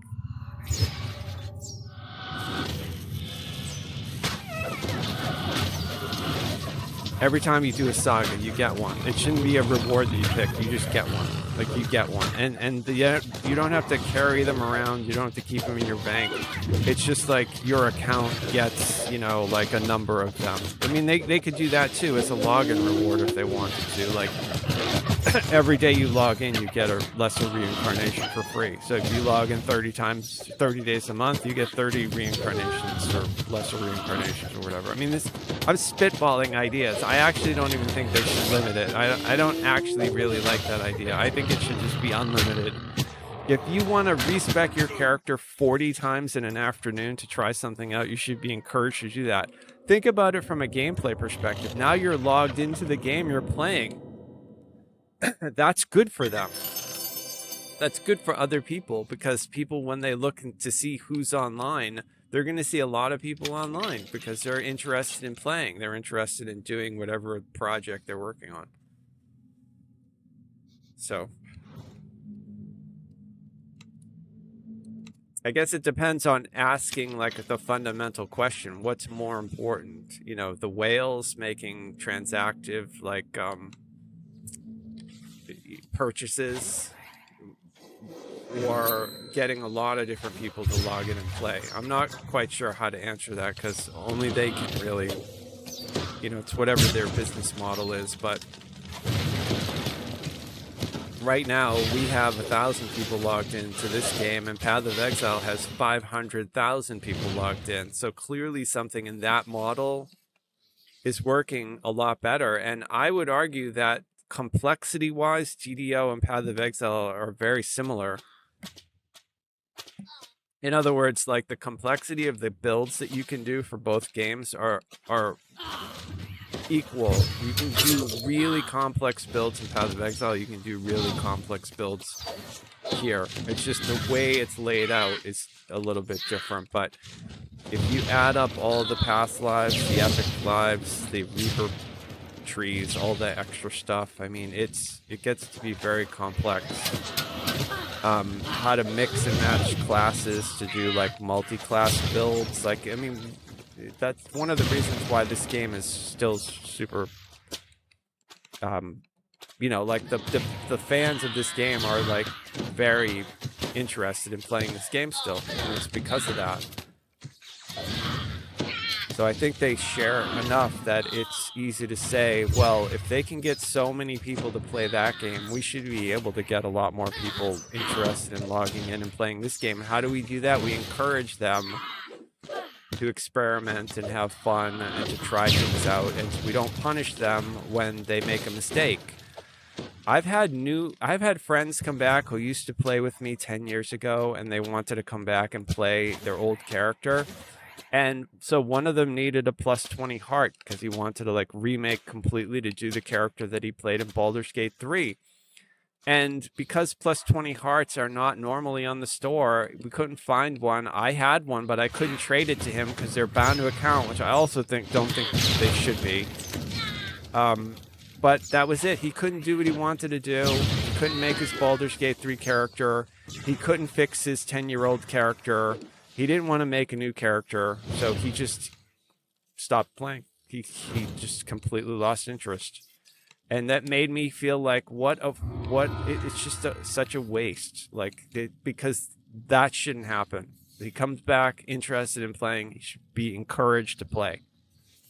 Be allowed to do whatever he wants. So that's why I think he should be able to respec. He shouldn't have to find a plus 20 heart. He should just be able to respec. He shouldn't be stuck in a busted 10-year-old build. He should be able to make his character into his Baldur's Gate character without being encouraged to spend money, because he probably would spend money somewhere else on something else. He's like me. He's a cosmetic guy, so he probably would have bought, if he could have got his character to look like his Baldur's Gate character, he probably would have bought something to make it look more like that character, you know? Like, obviously, this is experience that I have, and not everybody's going to agree with me, but I just don't think that players should be punished.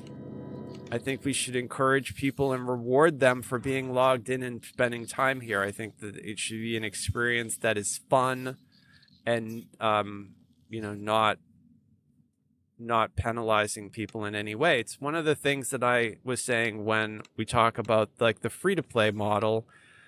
I think that they should completely get rid of like how we gatekeep like the bars and the like whether they can quest on Elite. I think anybody should be able to quest on anything.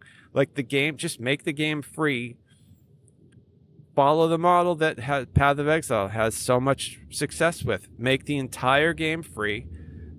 That's not to say we give them all the bags. Obviously, we still make them buy their bags. We still make them, enhance their... But the game is free. You can play on Elite. You don't need to join a group, and you don't have to do normal, hard, then Elite. No, you just do whatever you want. Just play the game. Just log in and have fun. You don't have to pay to respec if you want to play around with builds all day. Just do whatever you want. I mean, that's... As somebody who's played this game since it was, since 2005, whatever it is, that's what I would do. My opinion. Not everybody's going to agree with me. But I think part of the reason why not everybody agrees with me is because, and the other gamers have said this, when a company trains you to eat shit, and you eat shit for so long, whenever they try to offer you something that isn't shit, you get defensive and you say, no, I'm fine with that. Like, the point is, we shouldn't be fine with that. We shouldn't just decide that it's okay to be, have our time disrespected, especially in the modern arena where there's so many other video games. Another streamer who's not streaming right now said, I can go play any other game and I don't get the kind of lag that I get in DDO, so why am I going to play DDO? It's so frustrating. I completely agreed with him. 100% agree with him. In the realm of so I highly applaud the fact that they've been trying to get rid of lag, and you guys just saw, I just did Sharn 1 on Cormier, and the lag is totally non-existent. It felt fine except for best laid plans. Yes, looking at the population of the server, there's not many people on. There's probably only 350 people on right now. If we look at my guilds right now, we probably have, I'd say that's probably 80 people maybe, which is good. That's good, but not a lot of LFMs. People are still doing the holiday, so... Hey, I just noticed that our guild buff timer went up to 5 hours. That's really cool.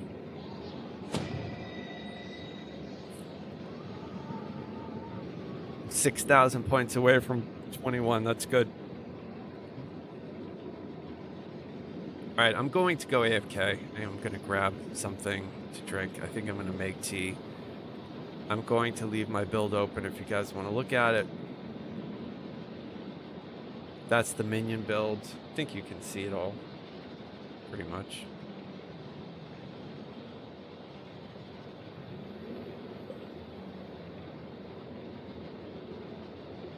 Yeah, I think that's good. Yeah, so I'm gonna stretch, take 5.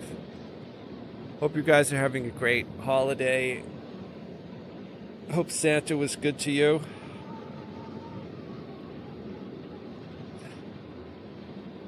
All right, I'll be back.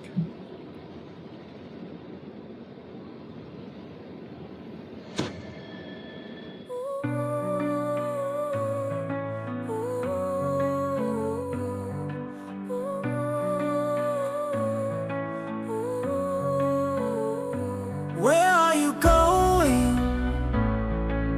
Hunting for gold that is flowing. Somewhere in the cold world, hid there is no knowing. Hey la, oh la la la la. We love games. There's a standing stone, let's make camp. We love games, let's make camp and play more games. Hey la, oh la la la. We love games.